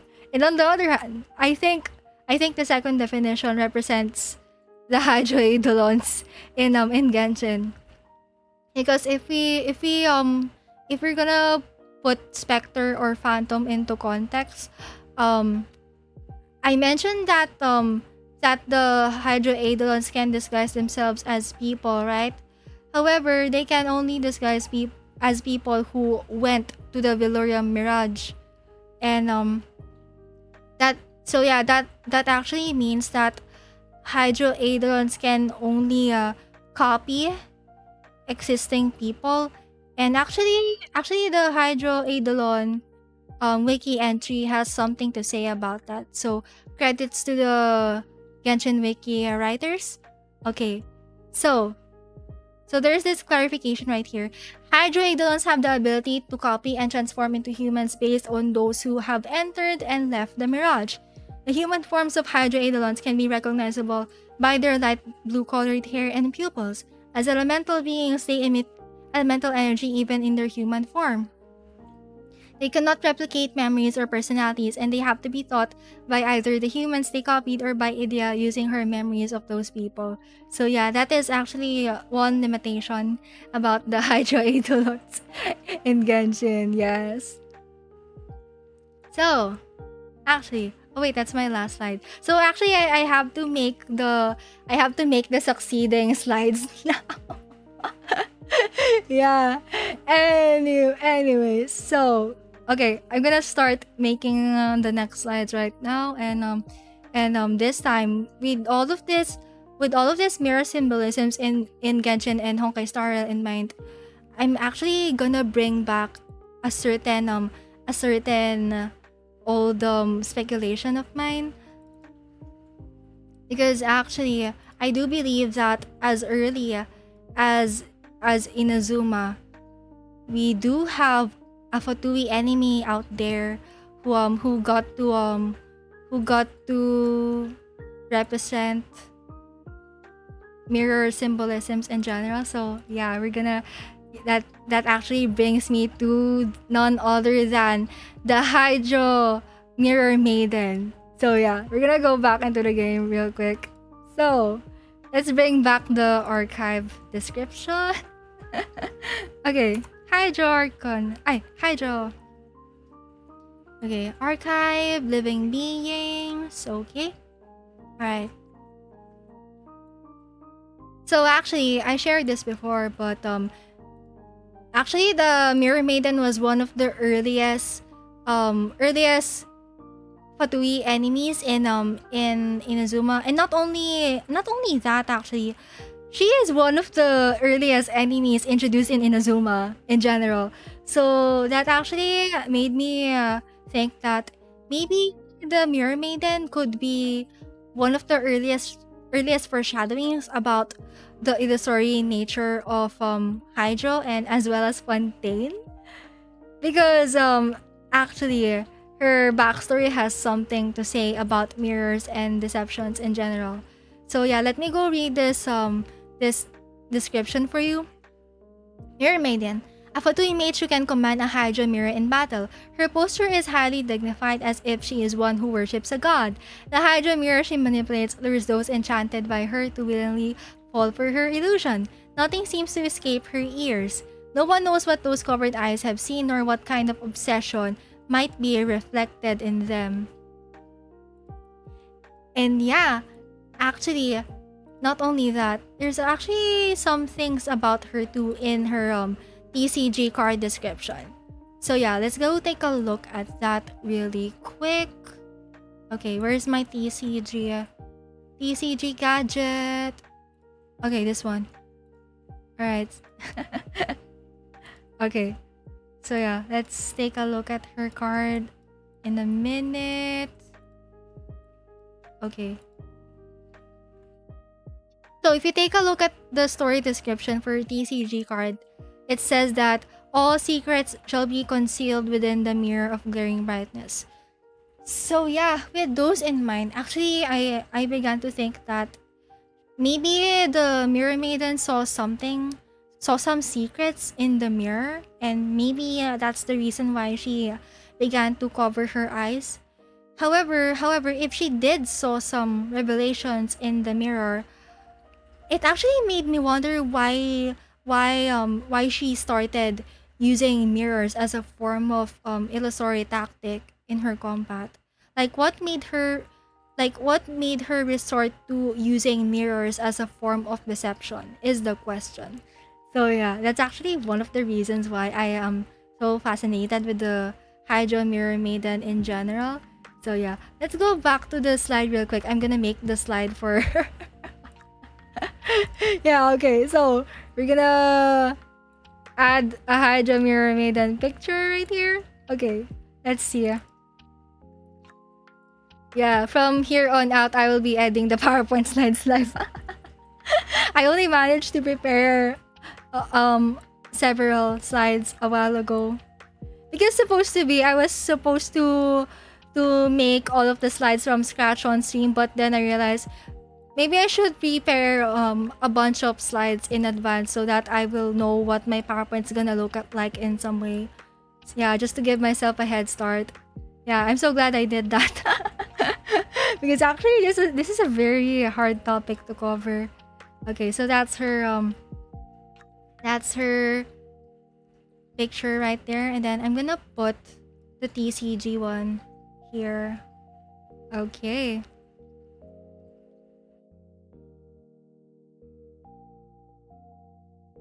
So yeah.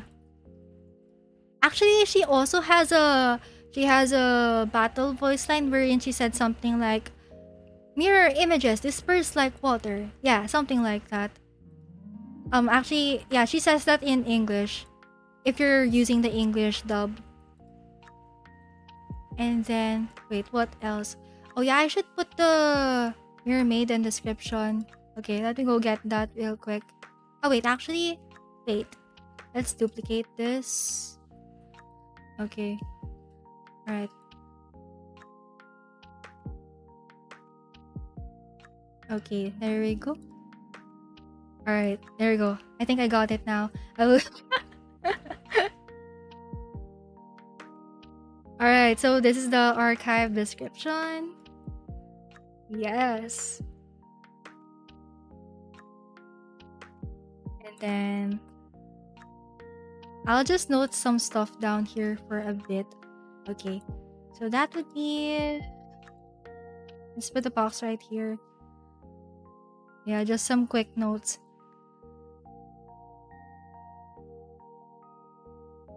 So yeah, actually, this is how it goes in my in my usual lore PowerPoint streams. I just edit the slides live. Oh yeah, by the way, in case you're new here, if you want to see my previous lore PowerPoint streams for Genshin, you can type this new command that I made. It's called exclamation point PPT. It's PowerPoint for short. And yeah, I have a link to my previous VODs for my previous Genshin lore PowerPoint streams. The last PowerPoint series that I did was about the Hexen Circle. So yeah, if you're interested in watching me edit a PowerPoint live about each Hexen Circle member, you might want to take a look at that. Yay! I will also be uploading my Heizou lore PowerPoint streams in the future. So yes. Okay, so going back. Mirror Maiden. Okay, Mirror Maiden.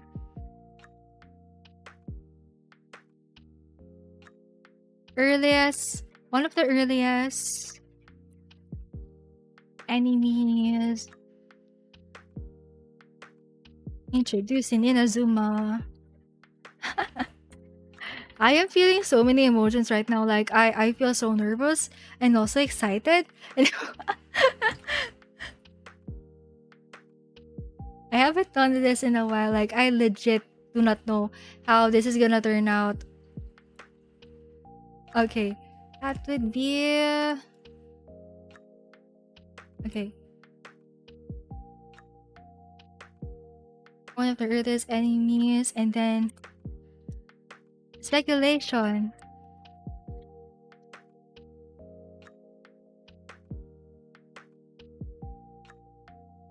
Might be the earliest foreshadowings. Might be the early. Might be one of the earliest forms of foreshadowing. Shadowing Heizou's illusory nature and ability to conceal the truth.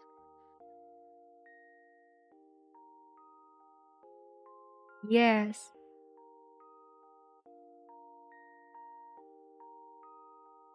Yeah. I think that works. That works actually.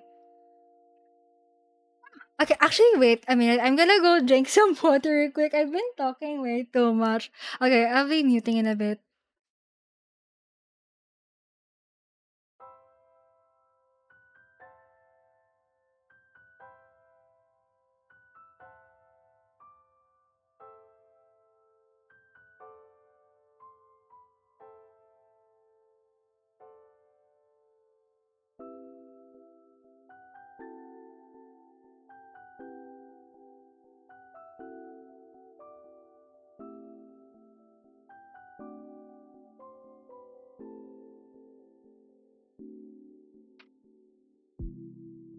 Okay, I have already drank my water. Okay. We're now gonna proceed to the next slide. Okay. So, actually, this entire mirror segment right here made me realize that like sure mirrors can show you the past, mirrors can show you the truth, mirrors can show you different perspectives. However, it also made me realize that maybe maybe not all mirrors are to be taken at face value, and that actually applies a lot to all of the stuff that we've gotten about Fontaine so far. So we do know that Fossilors is I lost my train of thought there. Wait a minute. Fossilor sees core trials as a form of entertainment. So yeah. That actually made me realize that like what I've said earlier, Fossilors might be fond of seeing different perspectives in a court trial. So okay, let me go make a let me go make a poster slide real quick. Okay, I'm gonna do that. Okay, let's I'm gonna grab a Fossilor's screenshot right there. I think I have a Fossilor's. Okay, wait a minute. This is gonna take a while. Okay, hunting down first Fossilor screenshots. Let's go. I think I have some in my folder. Okay, Twitch. Okay. Alright. Maybe I should. Alright, I have a compilation on all the splash arts here. Oh my god, I have so many folders. Okay. Where is it? Where is it?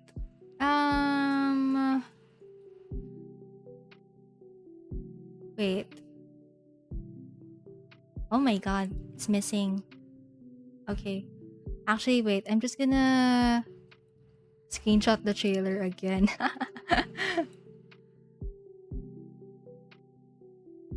Okay, wait a second. Alright. You.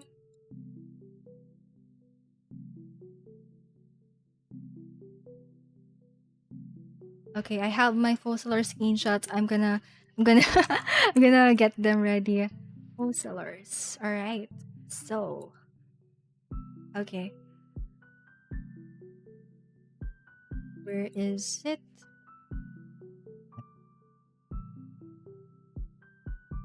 Okay.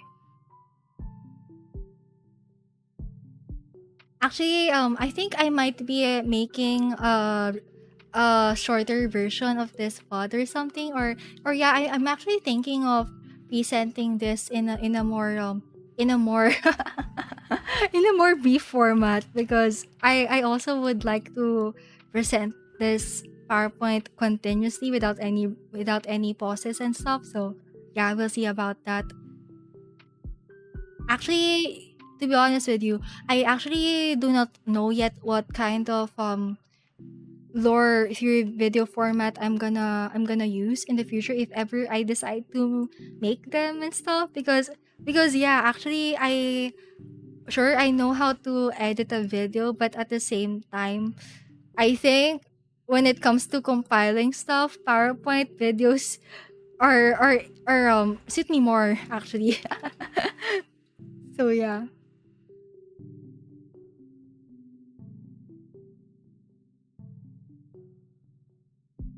Okay, let me go see if I have a screenshot for the opera. Yeah. I'm gonna go do that. Okay. Wait a second. Alright.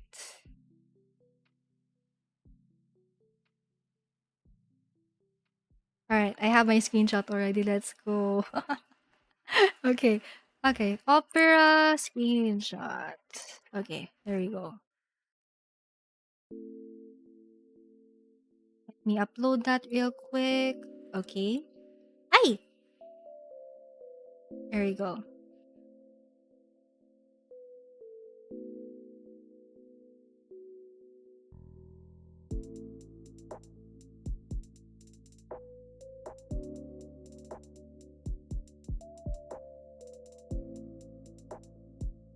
Okay, there we go. Alright, so I think the developers mentioned something about oh wait, not the developers. Linny said something along the lines of how the line between trials and performances become blurred at times. So yeah, that actually reminded me of how court trials in general, how they work. So basically, we do know that in court trials, we do have two sides, the prosecution and the defense. And actually, in order to win the case, they have to each present their arguments, their evidences, and as well as their witnesses. However, it still depends on it will still depend on how how do I say this? it will still depend on the integrity of the justice system, whether or not the prosecution or the defense will win. Because for all we know, for all we know, maybe Fontaine's justice system might be corrupt or something. And actually, it was revealed in the version 4.0 special program that in order to generate energy, Fontaine has to gather the people's belief in the justice system so that they can convert that said belief into energy, which actually reminds me a lot of how the dreams of the people in Sumeru back in the Archon class, the dreams got converted into a form of energy. Yeah. So it actually, I feel so concerned with this kind of energy system that Fontaine has for some reason. Like, how long are they gonna keep this up, you know? Like, and actually, since they use people's belief in the justice system to generate energy, in a way, the court trials in Fontaine also became some sort of public event. And yeah, wait, actually the developer said something about that. Okay, anyways, let me go type my thoughts real quick here. Okay. Ocelors likes immersing herself. Okay.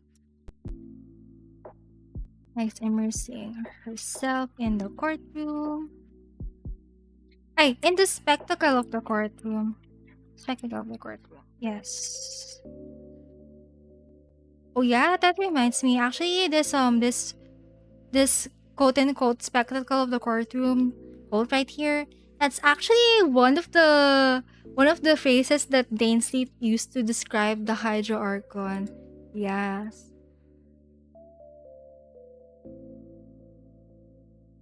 Okay. And then let's see right here.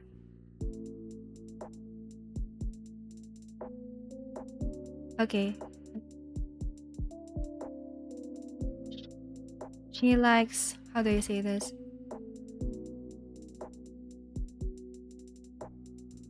She likes, she wants to see a real twist.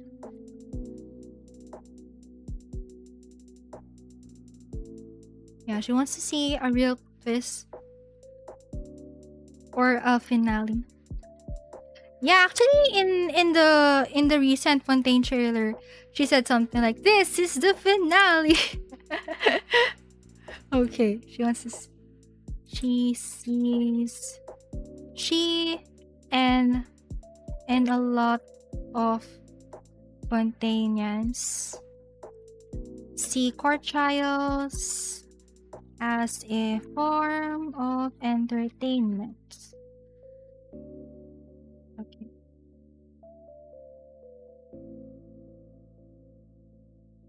Okay, duplicate. Let me go write some stuff about the opera here. Okay.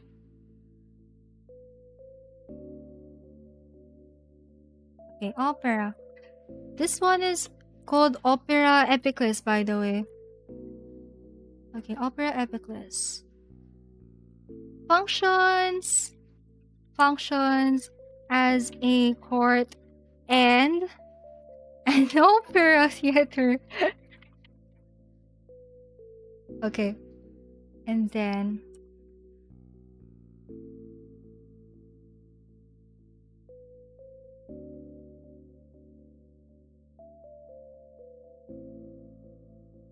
maybe Posters wants to see the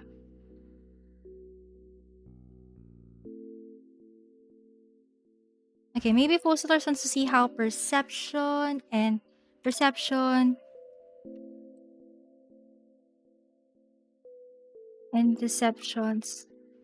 will play out. in a court trial.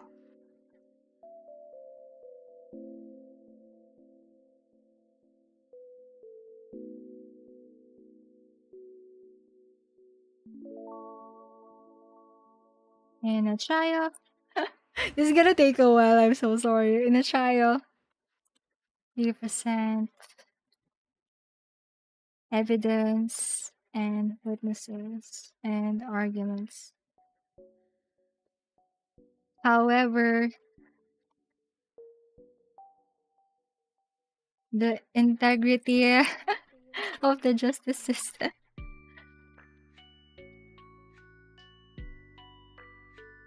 system winning a trial will also still depend on the integrity of the justice system. Okay, I'm just typing out my thoughts here as they go. Okay. And then Fontaine court trials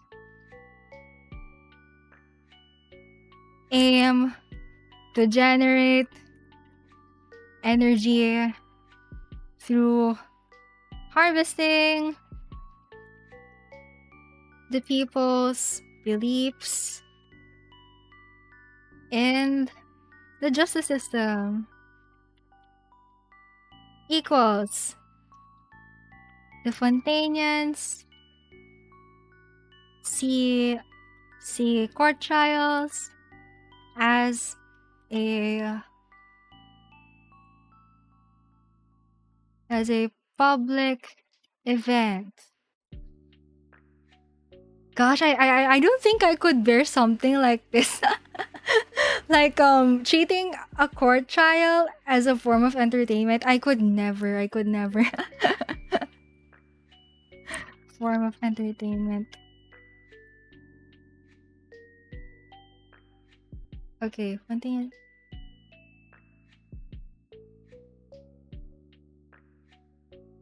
Yes.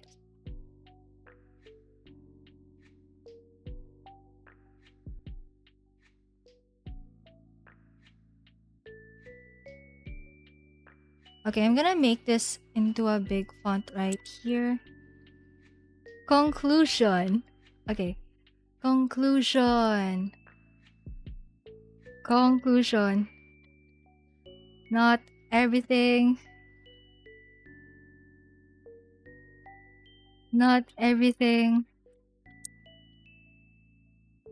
Including some mirrors are to be taken at face value.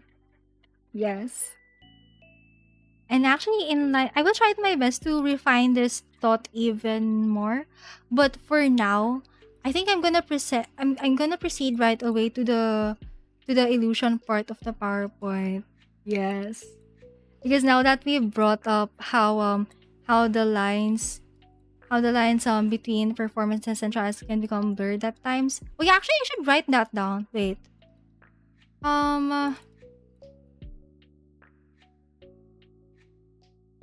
The line between performances and trials become blurred. Okay, yeah, there we go. All right.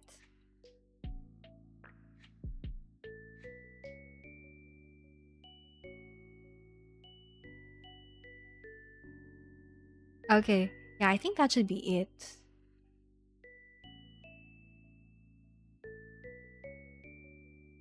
Okay, we're now gonna proceed to the illusion part because we're gonna talk about how things aren't what they seem. I'm also gonna be talking about how a lot of the Heizou characters and Heizou mechanics so far, a lot of them reminded me of entertainment in general and performances. So we're gonna be actually taking a look at some Heizou character lore bit by bit. Okay. So, let's see. Let me see. Where's my title slide? I made a title slide for each segment. Oh my god. Okay. Here we go.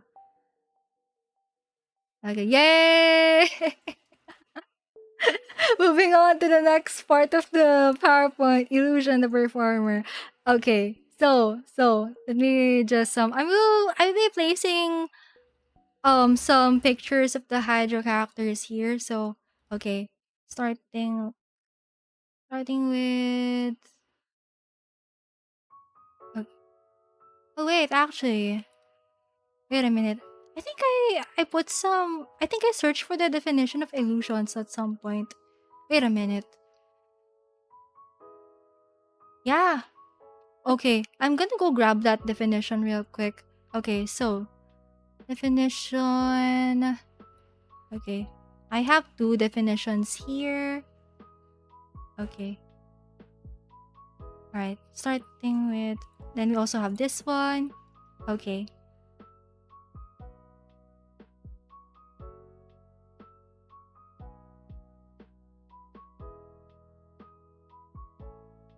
Put this at the back. Oh, not there.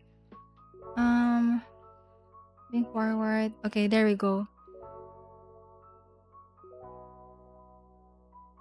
Alright. So we talked about the meaning of perceptions a while ago, right? And how it involves our ability to see things and sense things. On the other hand, it's interesting how illusion is also related to perception, but we can see here in this definition that illusion is a thing that is likely to be wrongly perceived or interpreted by the senses.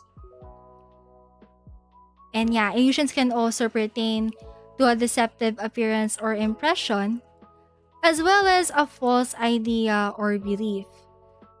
So, actually, that kind of reminded me of how there are actually a lot of Hydro characters in game who are using illusions or acting in some way. So we're gonna take a look at that. Okay, I'm gonna gather them all here. Okay. Yes, like Mona's skill. Yeah. Both her skill and her burst are actually forms of illusion. Okay. Let's see. Actually, yeah. Let me go back to the game real quick. Let's see how many Hydro characters have the word illusion in their kit. Yes, this will be a very interesting exercise. Okay, so alright. Let me go summon the Hydro character screen. Okay. Character archive. Okay, let's sort this out. Alright. Okay, so we're gonna go in order. Starting with Nilu. Okay, let's see. Okay, this one right here. This one. So this is the description for her skill. If you take a look at the sword dance and whirling steps, they both mention the term luminous illusion. So yeah, for sword dance, unleashes a luminous illusion that deals hydro damage to opponents it touches and grants Nilu the lunar prayer effect. This effect converts Nilu's normal attacks into sword dance techniques, and her final hit will unleash a luminous illusion. Meanwhile, for whirling steps, Nilu unleashes oh wait, no. Oh, it's just sword dance. It's just sword dance. Okay, never mind. It's just sword dance.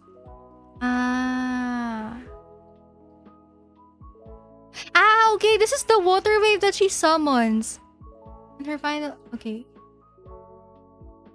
Okay, so just to demo real quick. Okay, let me go get my Nilu team. We're really camping out in economy for this. Yeah. Okay. Hydro. Alright, let's go. I prepared my Hydro team. I don't actually use this theme, but for the sake of this video, I will do it. Okay, so this is what her luminous illusion does. So if you end on a normal attack, she unleashes this huge water wave right here. Yeah, that is her form of illusion. Really, really cool. Okay, going back. Let's check the character archive once again. Okay, Heizou. Alright. What else? Does she have an illusion on her burst?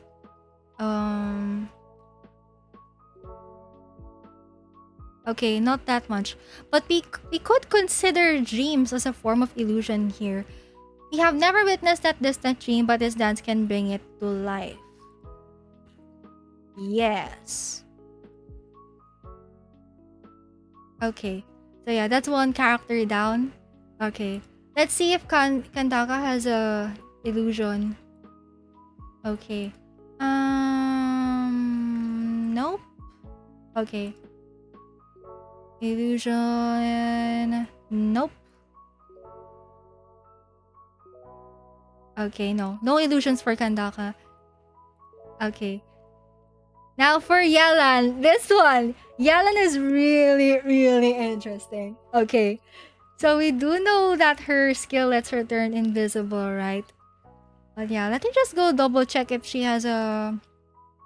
Okay.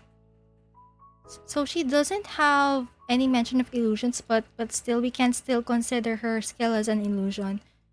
Okay. Gambling addiction. Okay. Yeah, so that would be okay, so Nilu, yes. Kandaka, no. Yelan, yeah. Okay. Meanwhile, for Ayato, let's see if I think he has an illusion as far as I know. Okay. Let's see. This one. There we go. So for his skill, he actually leaves a watery illusion at his original location. After it is formed, the watery illusion will explode if opponents are nearby or after its duration ends, dealing AoE hydro damage. Yeah. Actually, I'm gonna go get his character demo in a bit because I do not have him. Okay. Yeah, let's switch to the video screen once again. Okay. Let's see. Ayato character demo. I could get the collected miscellany, but this one is much more cinematic in my opinion. Okay. So that would be let's see. This one.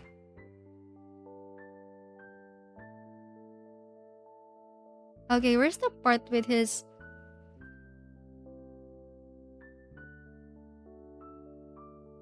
Okay, where is your Hydra illusion, sir? I'm trying to see. I know he has a shot right there. Oh. Okay, let me see. Okay, trying to fast forward this.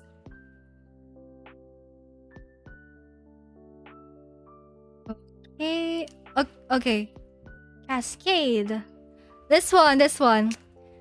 He leaves a watery after image of himself. It's not a taunt, but it does explode on contact. Yeah. Okay, confirmed. Ayato has an illusion. Let's go.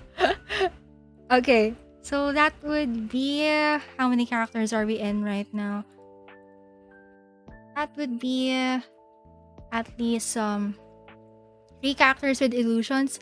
Okay, let's check Kokumi's kit descriptions real quick. Okay. Kurage. Nope.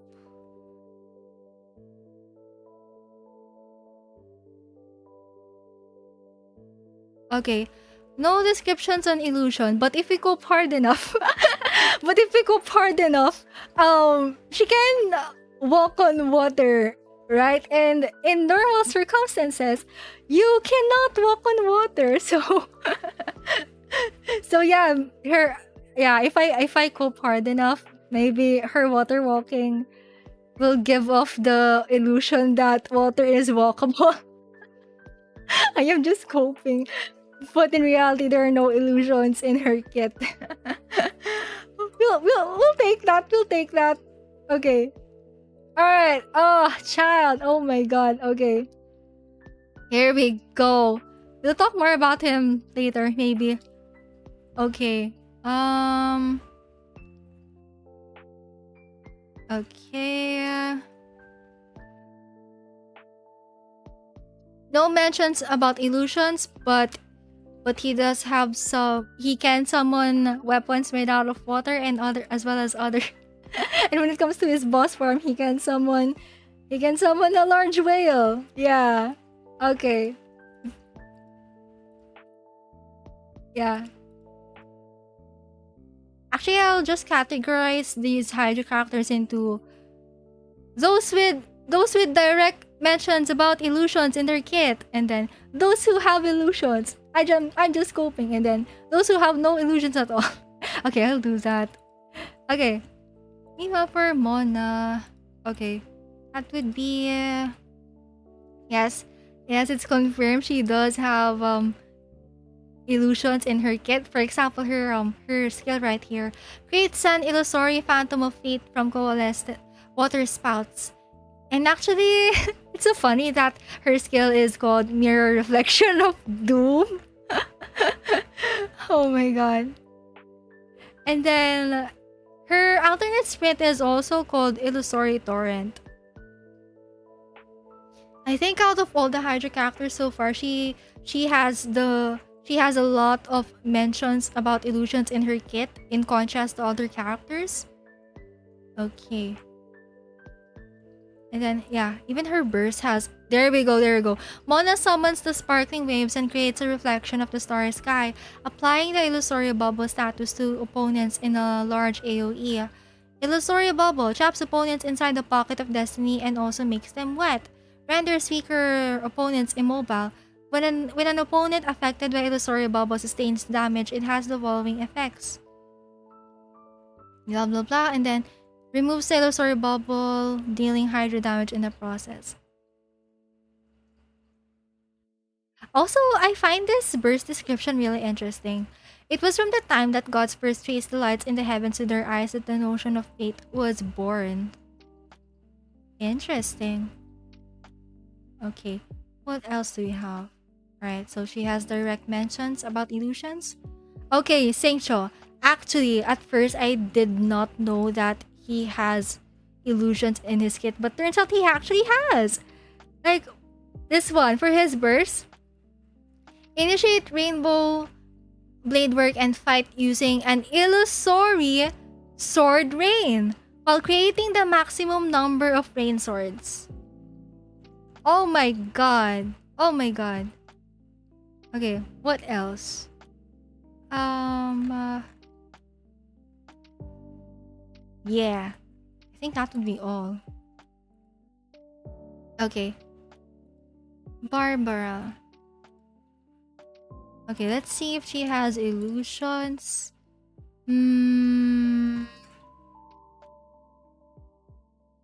Okay, nope. Okay, what else? Burst. Yeah. Nah. She doesn't have illusions. Okay. Alright, let's go back to the PowerPoint and sort all of this out. Oh my god. Okay. Here we go. Alright, let's place down some character pictures. That would be... Okay. Let's start with... Okay, Ayato. And then... Okay, who else? I'm also gonna try my best to make a dedicated slide for each character. Okay, what else? Character icons. Okay. Good thing I already downloaded their character icons before the stream. Okay, who else? Nilu. Oh! Wait a minute. Okay. Alright, who else? Nilu. Okay, Yelan.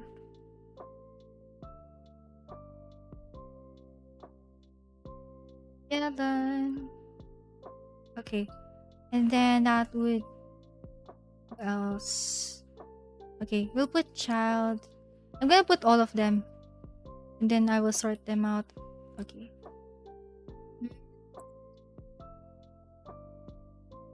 Oh, wait. Let me see.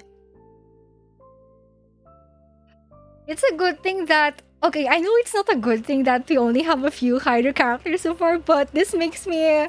But actually it's really easier. It makes it easier for me to talk about them because there's just a few of them.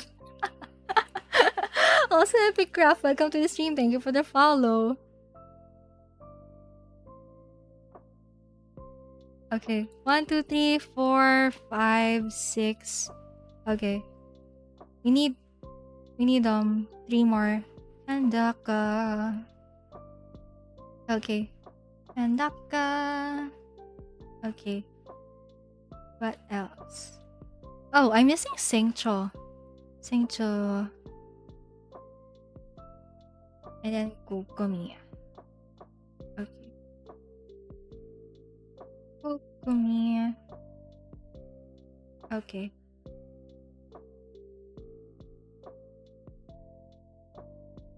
Alright. Okay, let's go. Let's sort this out.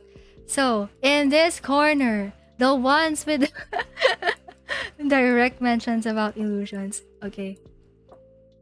Alright. So yeah. All of them are here. Okay. Let's go label that.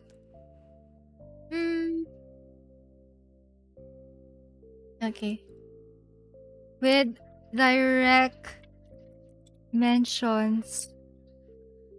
Wait, let's shorten that. With direct mentions about illusions in their kit. Yes. Okay, let's go.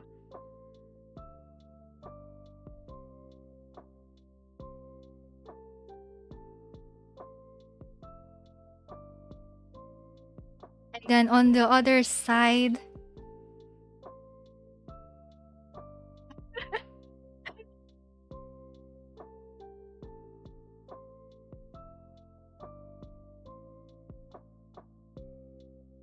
okay, duplicate.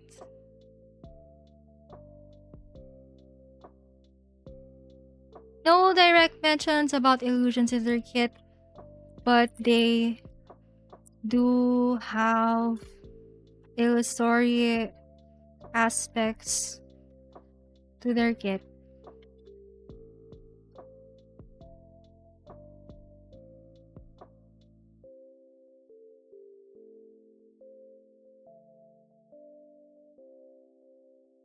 Okay, let me make them smaller for a bit because I wanna type something out.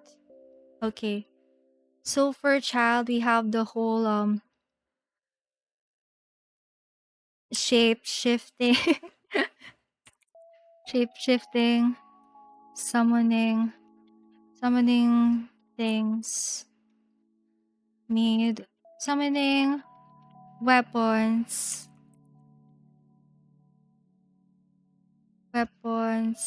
animals, dome made out of water, shape-shifting into water.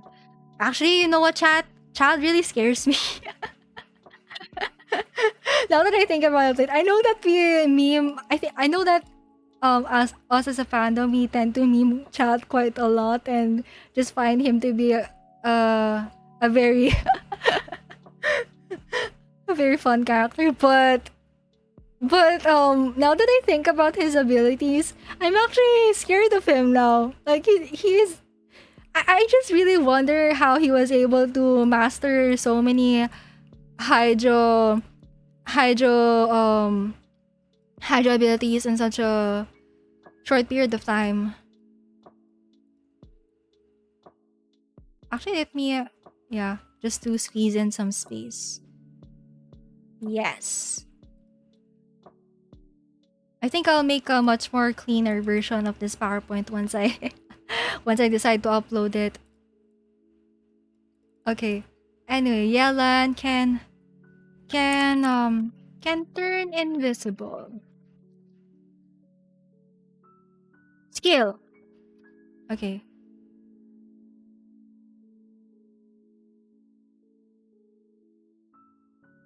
Then for Kokomi, if I go hard enough, is water walking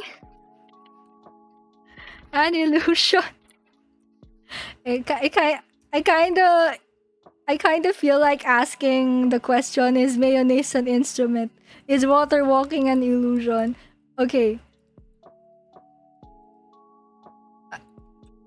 I'm just hoping here. Okay, there we go. There we go. Alright. And on the other hand, these two characters have no mentions about illusions at all. Okay. That would be no illusions at all. Okay, there you go.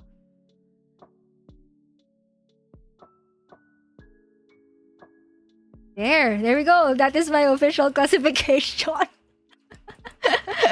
when it comes to the Illusory gameplay stuff about Hydro characters. Yeah, that is my take. That is my take. Okay, now, actually, another thing that I've noticed about the Hydro characters in general is that a lot of them are a lot of them have some performance aspects to them. So, actually, I'm gonna start first with Nilo and Barbara here. So, let me wait, how do I do? Oh wait, no, maybe I should categorize them first before I do a slide for each of them. So, okay, I'm gonna do that. That would be okay, duplicate. Okay, there you go. All right.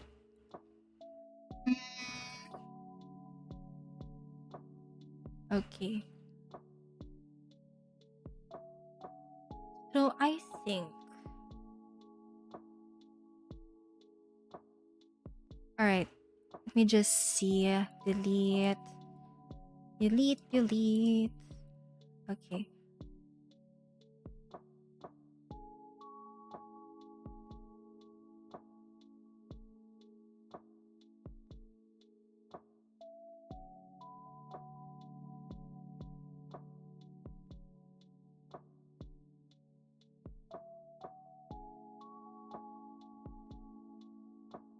Okay.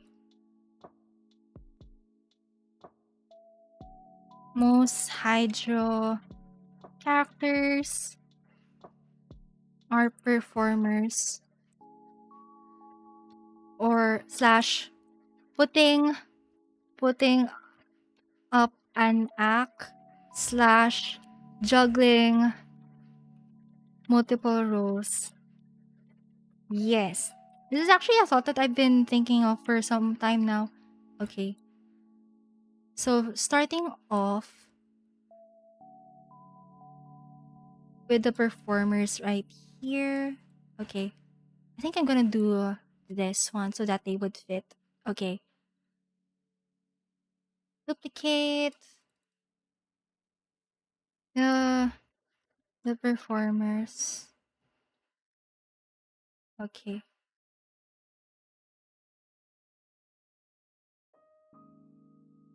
Alright. So Nilo is of course... Ay! Oh my god, wrong. Duplicate. So Nilo is a dancer, of course. She performs in the Nezubaru Theater in Sumeru. And actually in general, her character lore talks about how she wants to spread beauty through dancing and as a form of art. So yes. Okay, duplicate. And then for Barbara, she is an okay, I know she's a deaconess, but she is also an idol.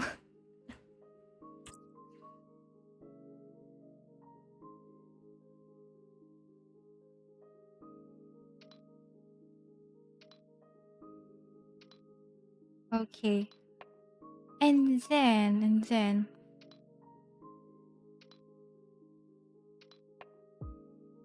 okay, so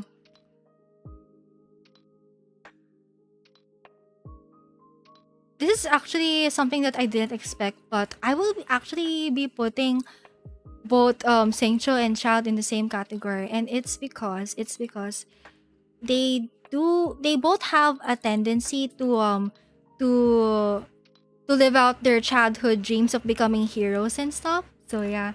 Also, Code 6, welcome to the stream. Hello. The performers, okay.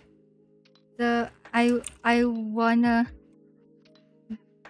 wanna live out my childhood dream of being a hero slash protagonist.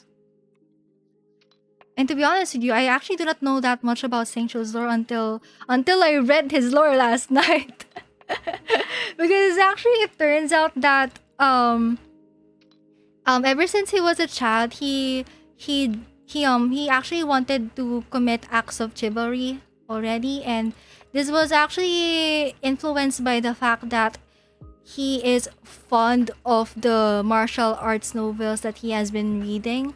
Like, there are a lot of tropes there that reignited his passion of his childhood dream of becoming a hero. So by the time he got his Hydra Vision, he thought of using his Hydra Vision so that he can use his newfound power to commit acts of chivalry, which includes saving people, doing good deeds, stuff like that.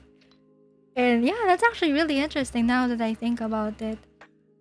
And also, Singcho actually is also juggling multiple roles too, because we do know that he came from a well-off family that focuses on business and such. And we do know that even though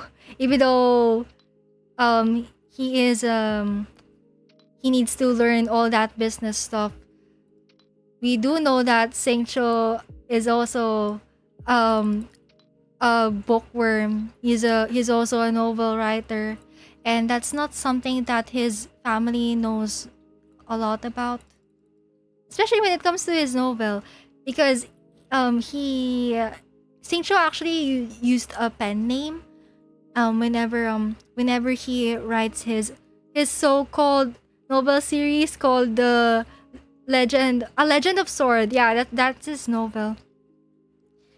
And yeah, I think as far as I remember, back in the 2.6, was it 2.6? 2.6 Irodori Festival event, he actually didn't let his family know that, hey, I'm actually attending a book signing of my very own novel. Yeah. Okay. Dream.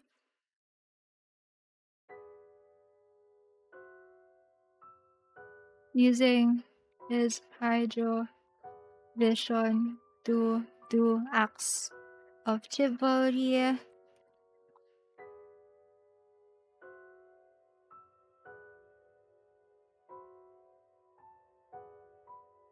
Okay.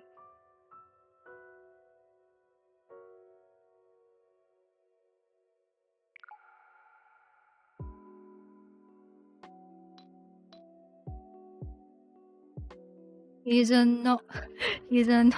bookworm and a novelist. Okay, bookworm and a novelist. Okay. All right. So, oh my god. Okay. What else?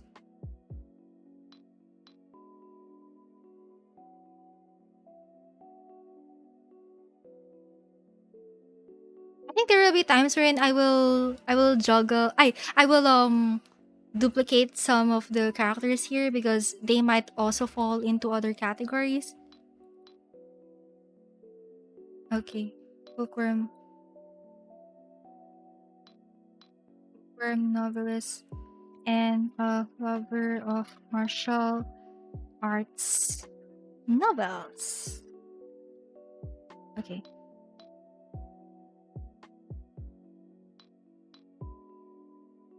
Okay. Meanwhile, for a child, oh my god. Okay. We're first gonna start off with him watching / even participating in public performances. Public performances. Yes. Okay. Okay. And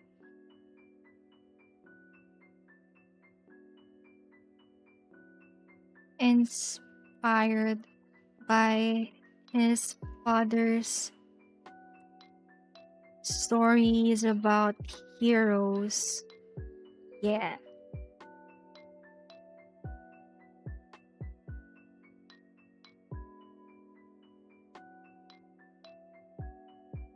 Okay.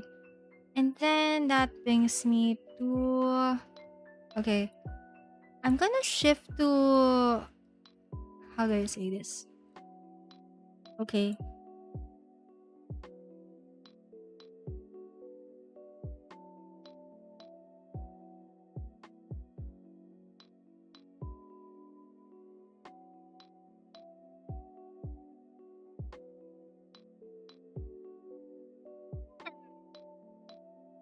Wait a minute.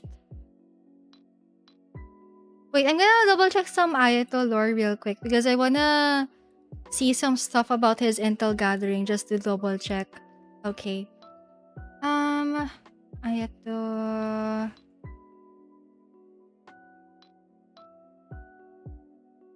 Okay.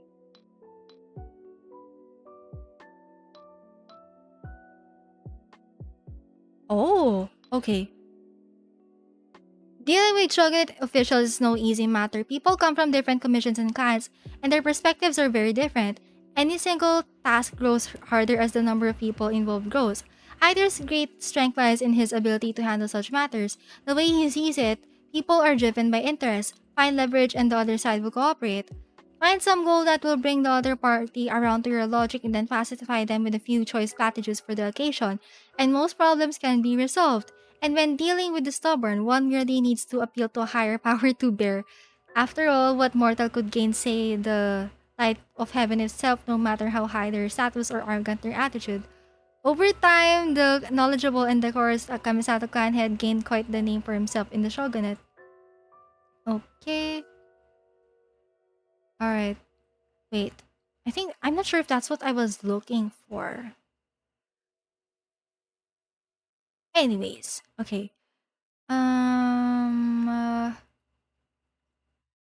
Okay, let me see.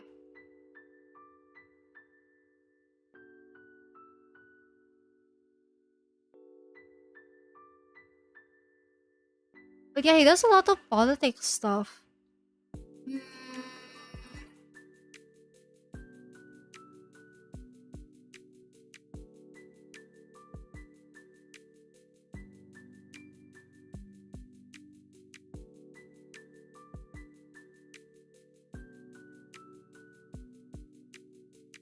But yeah, now that I think about it, a lot of Hydro characters are also they tend to have a burden to carry. Like, for example, if you take a look at Ayato and Kokomi and Kandaka right here, they are actually in positions of power.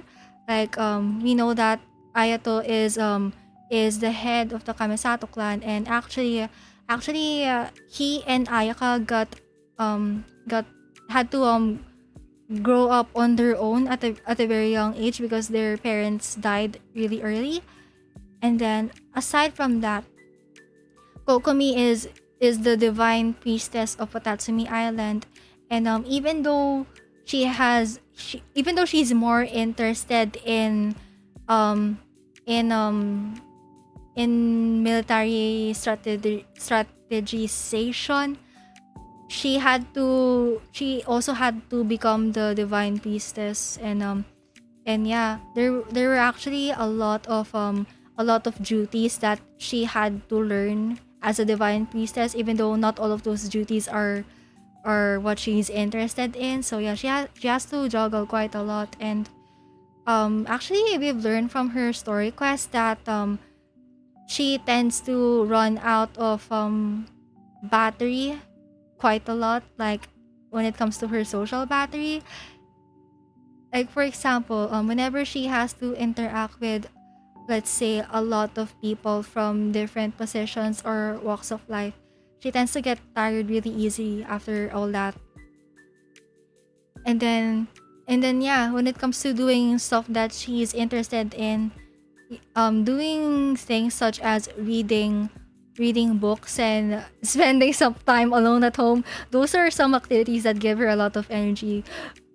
So yeah, she actually has to juggle her public and personal life quite a lot.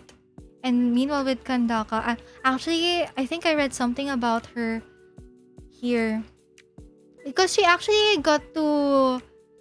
was actually selected as the guardian of Aru village from a very young age. Yeah, I think she got selected ever since she was a child. Okay, that would be just a quick second here. Let me see.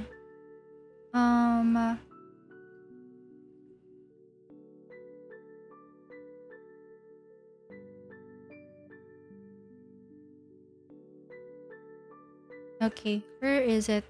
So her vision story talks about it, but I think there's also something else here.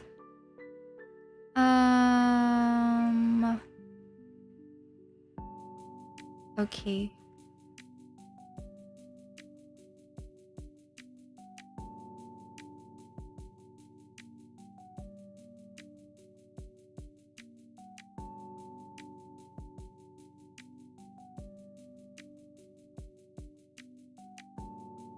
Wait.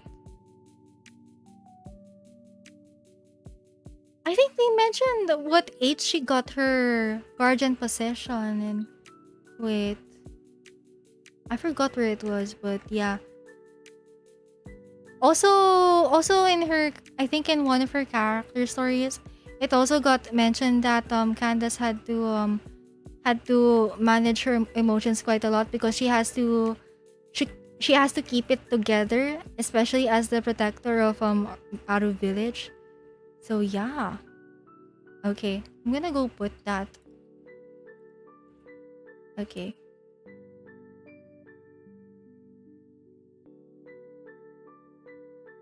Okay, where was I? So I'm gonna...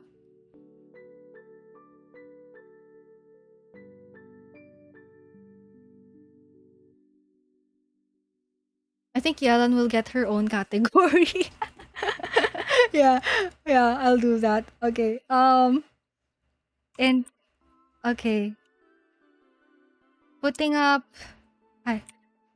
this guy sing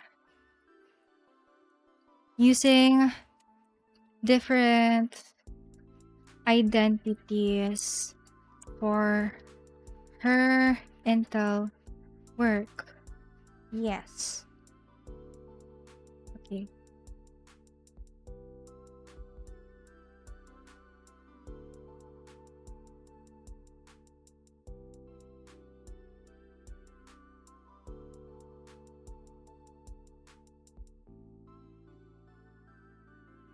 I'm gonna put Mona aside for now because I'm actually do not know where to put her in.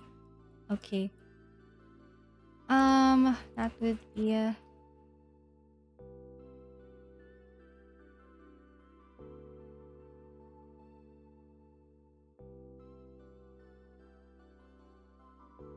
Okay. Has many responsibilities to fulfill. Yeah, I think that should be it. Fulfill. Okay. So that would be okay. Kamisato, head of Kamisato clan at an young age. Okay.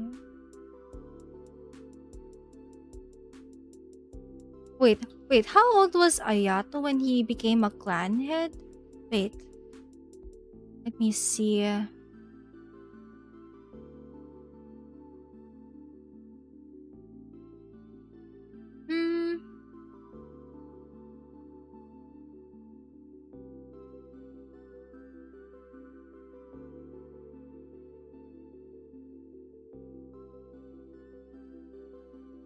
It didn't say what age he was, but he could have been. So I'm not really sure if he was a teenager or maybe he was already a young adult when he became the head.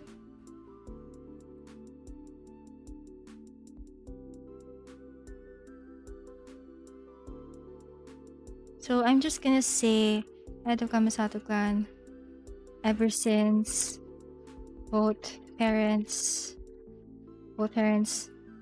died. Okay.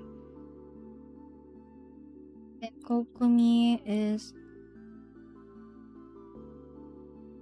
juggling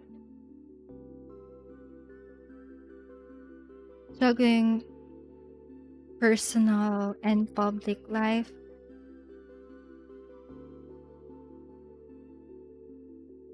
Divine priestess, military strategist. Oh wait, she's actually a general now that I think about it. Okay,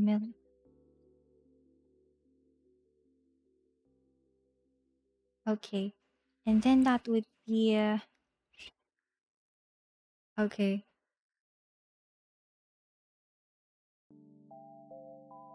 Bookworm.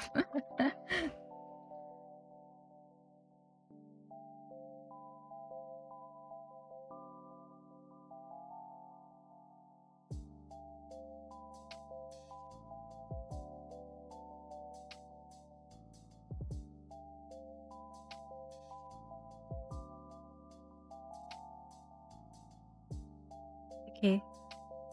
Became protector of Aru village ever since she was young. There you go.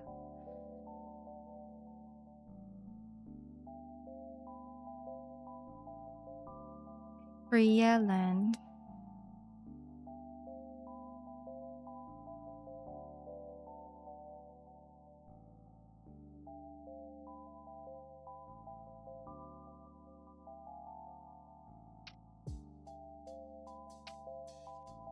yeah, I think this is self-explanatory already.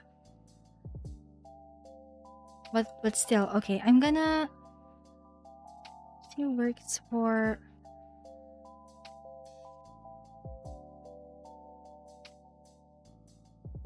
Trivia. She actually works for Ningguang. Like, it was mentioned that that Yelan is associated with the Ministry of Civil Affairs, but she was considered as a non-entity or something. So yeah, plot twist. She actually works for Ningguang. Okay. Actually, I do think that it is such a coincidence that Yelan is one of the 5-star characters for the upcoming phase 1 of the Fontaine banner.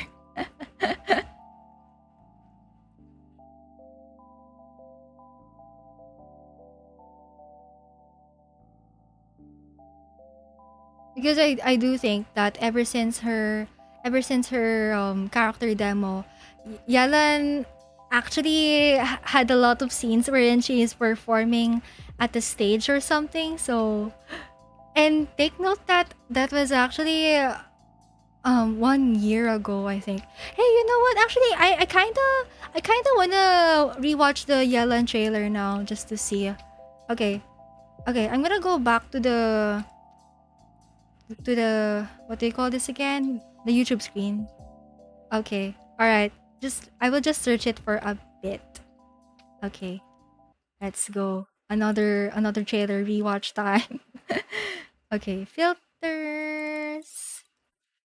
It's such a hassle adjusting the audio levels every now and then, but I really do not mind. It's essential. Okay. All right. So, I think that should be better. Okay. All right. So, let me go search Yelan character demo. Okay, there we go. All right. So, without further ado, we're gonna rewatch Yelan's character demo, and interestingly, it's actually called Shadow in the Rain. I will share more thoughts about that in a bit. Leaving the city? It's a real jungle out there. They say there's this group of guys now who always come out in the rain, since it drowns out the cries for help and washes away any sign of a struggle. That all sounds perfect. You sure have nerves of steel, ma'am. Stop! Now hand over your goods! Bandits! Help! Help! Been waiting long? I figured. Well, the waiting game is over. So this is the part where we start to get some stage scenes over here.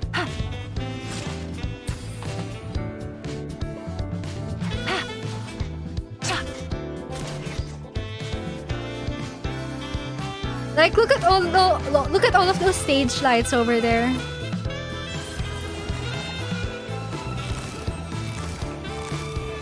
Gotcha.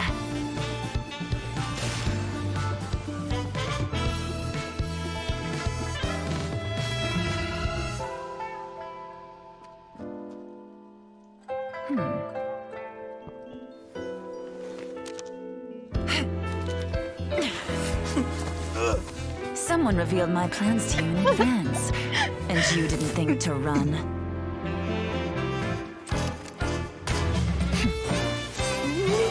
What can I say? Much obliged. Oh yeah, by the way, wait. Let me pause it right there for a bit. Let's replay her burst. Much obliged. Okay, so you can only see it for a faint second, but there's actually a diamond behind her whenever she does her burst. So that kind of reminds me of our entire topic a while ago about Genshin having a lot of mirror symbolisms.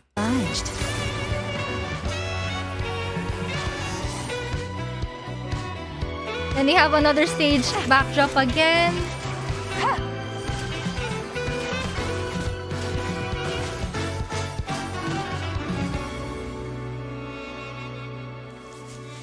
I surrender!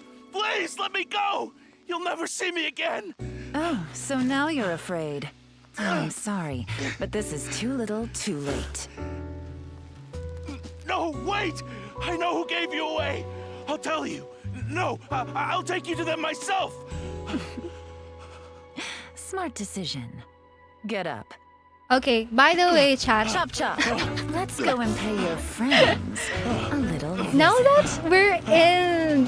Supposed to be I was gonna talk about Yelan a bit later, but now that we're in this topic, I wanna go all in. So her trailer is called Shadow in the Rain, right? And even at the very start of this trailer right here, we can see that it's raining in Liyue Harbor, and it's a real jungle out it's there. actually funny to think that in game we do not get any rain at all in all of the major cities and capitals. Like it's always sunny whenever you teleport to the capital or city. So this kind of reminds me of the Fontaine trailer all over again, wherein the Fontainians started to worry about the rain in Fontaine City, and I might have I think for at the moment I think that maybe the rain is a form of misfortune for Fontaine, maybe. However, I also think that rain could also be one of the ways that you can conceal the truth. And actually, both Yelan and even Heizou, who's a detective, they both have something to say about the rain. So let me bring it back to the Genshin screen over here. Okay, Genshin screen. Okay, let's go take a look at the Yelan voice line. Okay, character. Okay. Oh wait, actually I should turn on the volume for this. Okay.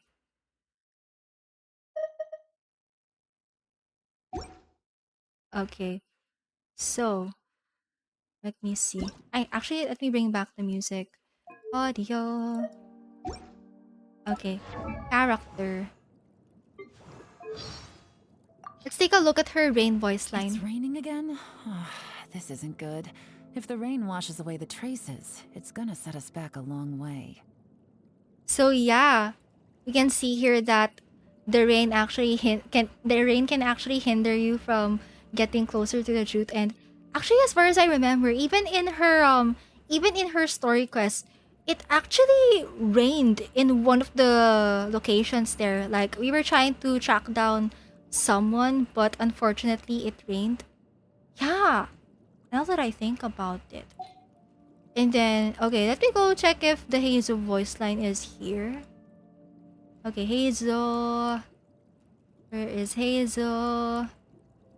Wait, actually, I should just sort this out by Animo. Animo. Okay. Okay, profile, voiceover. Let's just hope the rain hasn't There washed all we the go. clues away. Let's just hope the rain hasn't washed all the clues away. So, yeah, I am really looking forward to how they're gonna portray the raining scene in Fontaine, because for all we know, maybe there will be a serious crime that's gonna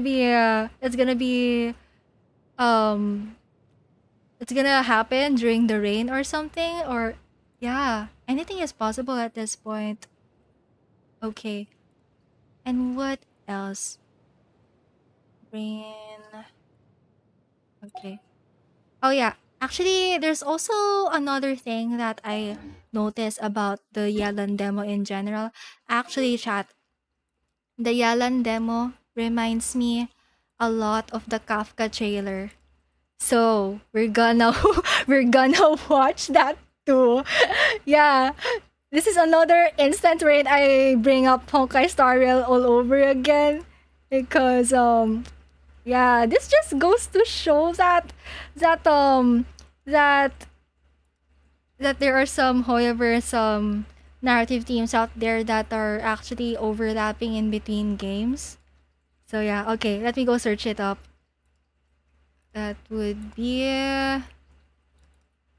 okay, also, the Kafka trailer just got released a while ago. So okay, all right, let's do this.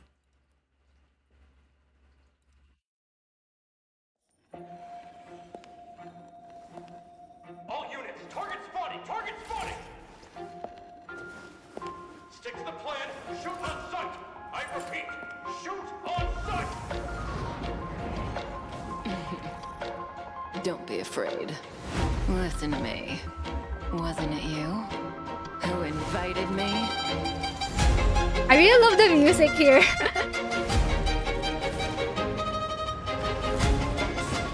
We'll be pointing out some similarities in a bit.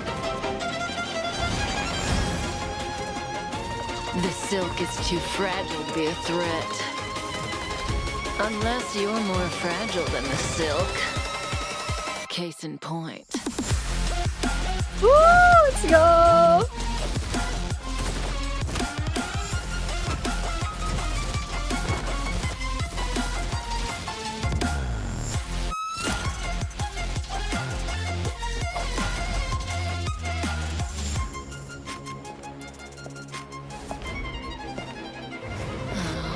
Destiny has thousands of faces.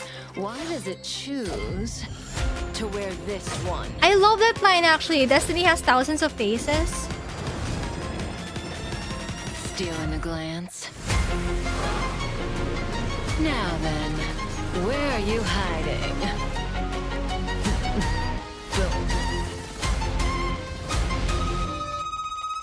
Sooner or later, Actually, I kinda wanna put Kafka in the PowerPoint now.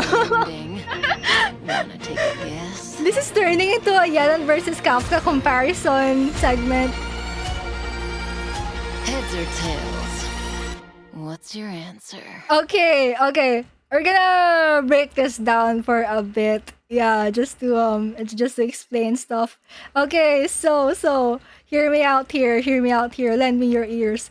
Okay, first of all, I don't know if it's just me, but there are actually a lot of concepts in Starreal that remind me of Fontaine in general, and that includes the Stellaron Hunters. So the Stellaron Hunters is a small group of people who are hunting down Stellarons and creating chaos.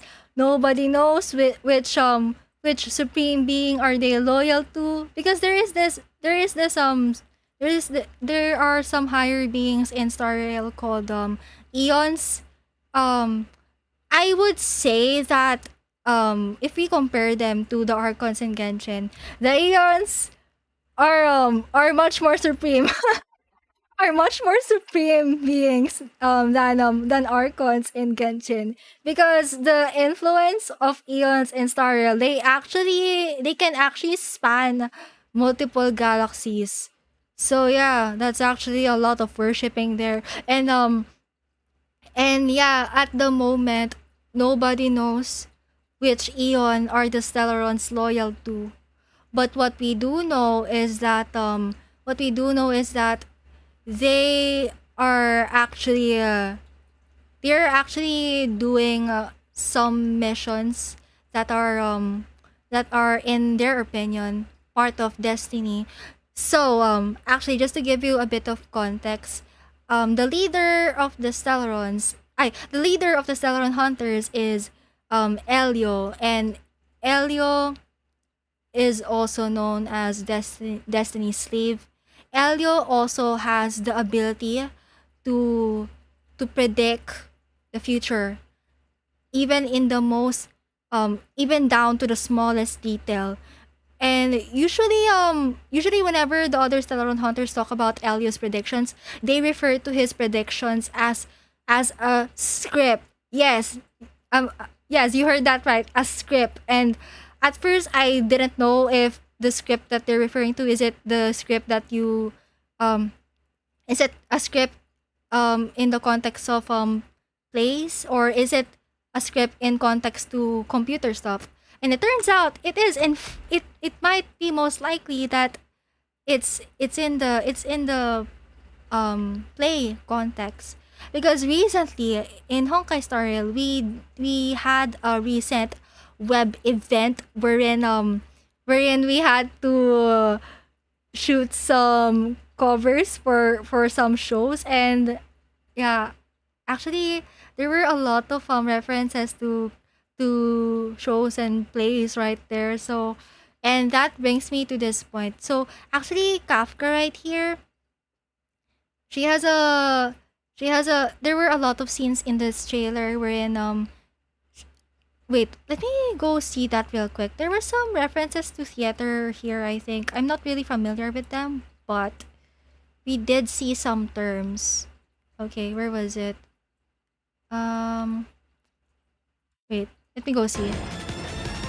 Stealing a glance. Okay, intermission! Now then, where are you hiding?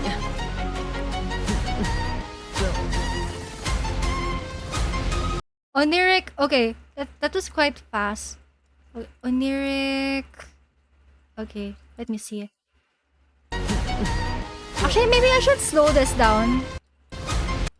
Okay, yeah, I should slow down this. Okay, let me go to slow-mo. Okay, let me see. Playback speed. We can do 0.5. Yeah, 0.5. Yeah, it freezes really fast. Okay, let me see. MacGuffin, non-linear structure, oniric structure, Finn. There we go. I think those who are more familiar with plays and theater, they might be more familiar with these terms than I am. So yeah, just some food for thought there. Okay, let me bring this back to the normal speed. Okay. Later, the curtain has to fall. As for the ending, wanna take a guess? And yeah, Kafka has a lot of there were a lot of times when she mentioned things like curtain call, ending, stuff like that.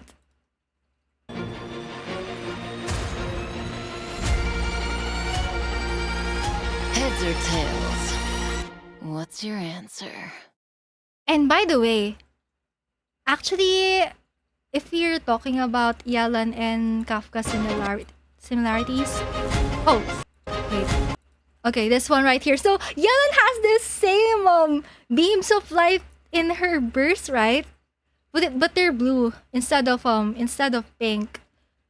Kafka also has the same thing. So okay, it makes me wonder which developer was responsible for designing Kafka's combat mechanics, because this reminds me a lot of Yelan for some reason. Legit. I would not be surprised. I would not be surprised if they made some Yelan or Kafka references and vice versa here and there from Genshin and Honkai Star Rail. Like, oh my god. And actually, I also find it so funny that okay, I said that Yelan and Kafka are similar, right? But I also find it so funny that in Yelan's trailer, Yelan was the one catching a criminal. But on the other hand, here in the Kafka trailer, Kafka is the criminal. Kafka is the criminal. Oh my god. Okay. And also another thing to note, aside from all the entertainment stuff here in the Kafka trailer, actually even the Kafka trailer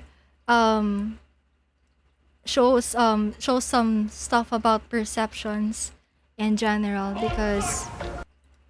because I'm not really familiar with this, but there is this thing called the ink blot test, and basically what it does is it kind of lets you see things from your own perspective. Like, they're gonna make you guess what these random ink blots look like to you. So yeah, once again, that's another instance of perception coming into play in another Hoyoverse game. Oh yeah. Don't be afraid. Listen to me. Wasn't it you? So yeah, actually, I forgot to mention, but I will also be pulling for Kafka to in the next stream. Yeah. Okay, actually let me go show my schedule real quick. Okay, there we go. So on August 9, Wednesday I will try my best to be on time. Oh my god, sorry for being late all the time. At around 10 p.m. GMT plus 8, August 9, Wednesday, I will be pulling for Kafka. I am on 50-50 right now. I am not guaranteed. I just got Blade in the in the Blade banner, and also his light cone. So I haven't pre-farmed yet, but I will farm if I ever get Kafka. Yeah, that will be the thing. Yeah. I legit do not know how my pulls will turn out for tomorrow, but either way, I will accept what the gacha gods will give me. Yes, so true. And since the Kafka banner, since the Kafka companion mission will also release on the same day as our banner, I will also be doing the Kafka companion mission right away. Yeah. Actually, what time is it already? Actually, it's 1:40. 1:42. Oh, it's 1:42. Oh my god. Okay. Oh, well, anyways. Yeah. Actually, yeah, since it's getting late, I think I will be wrapping up the stream. Oh my god, I wasn't expecting that my PowerPoint my PowerPoint stream was gonna take so long to finish. Like, I know it's gonna take at least 2 days, but until now I barely scratched the surface about illusions. So I think once we continue this PowerPoint stream on Thursday, I will be breaking down the Heizou characters even more.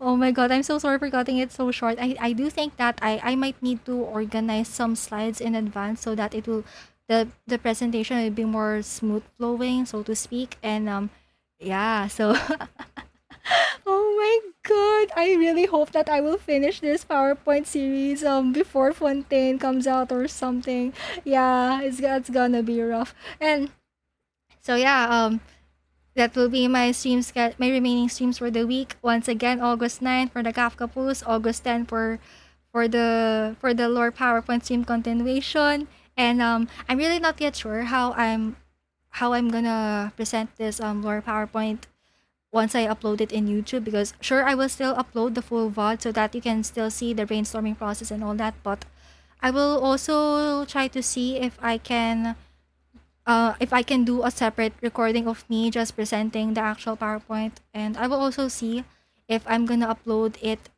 somewhere in public, the slides I mean. But yeah, if I ever do decide to upload the slides in public or something, please do not I am highly requesting you not to re-upload my PowerPoint slides. And if ever you wanna reference my PowerPoint or something, you need to credit me. Yeah, yes. Okay. Yeah. Oh my god. I think that would be it for this stream. And there's still a lot of stuff to discuss, and especially when it comes to child. So this will take, oh my god, this reminds me of the Hex and Circle PowerPoint series all over again. Because back then, when I started doing the Hex and Circle PowerPoint series, I thought it was only gonna take one stream, but no, it turned into around 5 or 6 streams or something. So yeah, that's actually how my PowerPoint streams usually go. And yeah, actually in line with that, let me go plug my previous PowerPoint streams. So yeah, you may type !PPT anytime in chat if you want to see my previous Hex and Circle PowerPoint streams. And I will also be uploading my Hydro PowerPoint streams there in that same link. Yeah. And then when it comes to my socials, if you're new here, I have a YouTube wherein I post all of my VODs. I have a Twitter where I usually hang out, and I have a Tumblr. It's inactive, but it's there. And then when it comes to my VODs playlist, I have a separate playlist for Genshin VODs, and as well as Honkai Star Rail VODs. Yes. Okay. Yeah, I think that would be it actually. Yes. All right. Okay. I really wanted to keep on going with this PowerPoint, but I think I have to wrap up. So, yeah. Anyways, sorry for cutting it so short, but yeah, see you again on the next streams for my Kafka banner post as well as my lore PowerPoint continuation, and I will try my very best to finish this before Fontaine. I Oh my god. I will try my very best. Yes. Okay. Anyways, um I think I will be sending you all off now. Okay, let me go play some background music. Yeah, okay. Anyways, bye everyone. Sorry this was so scuffed, but yeah, that's just the tip of the iceberg when it comes to the Hydrolore PowerPoint stream.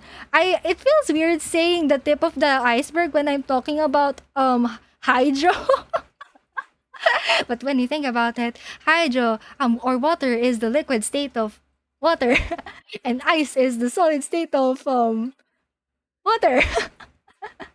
Anyways, bye everyone. Thank you so much for coming. I will send you all off through some background music. Bye everyone.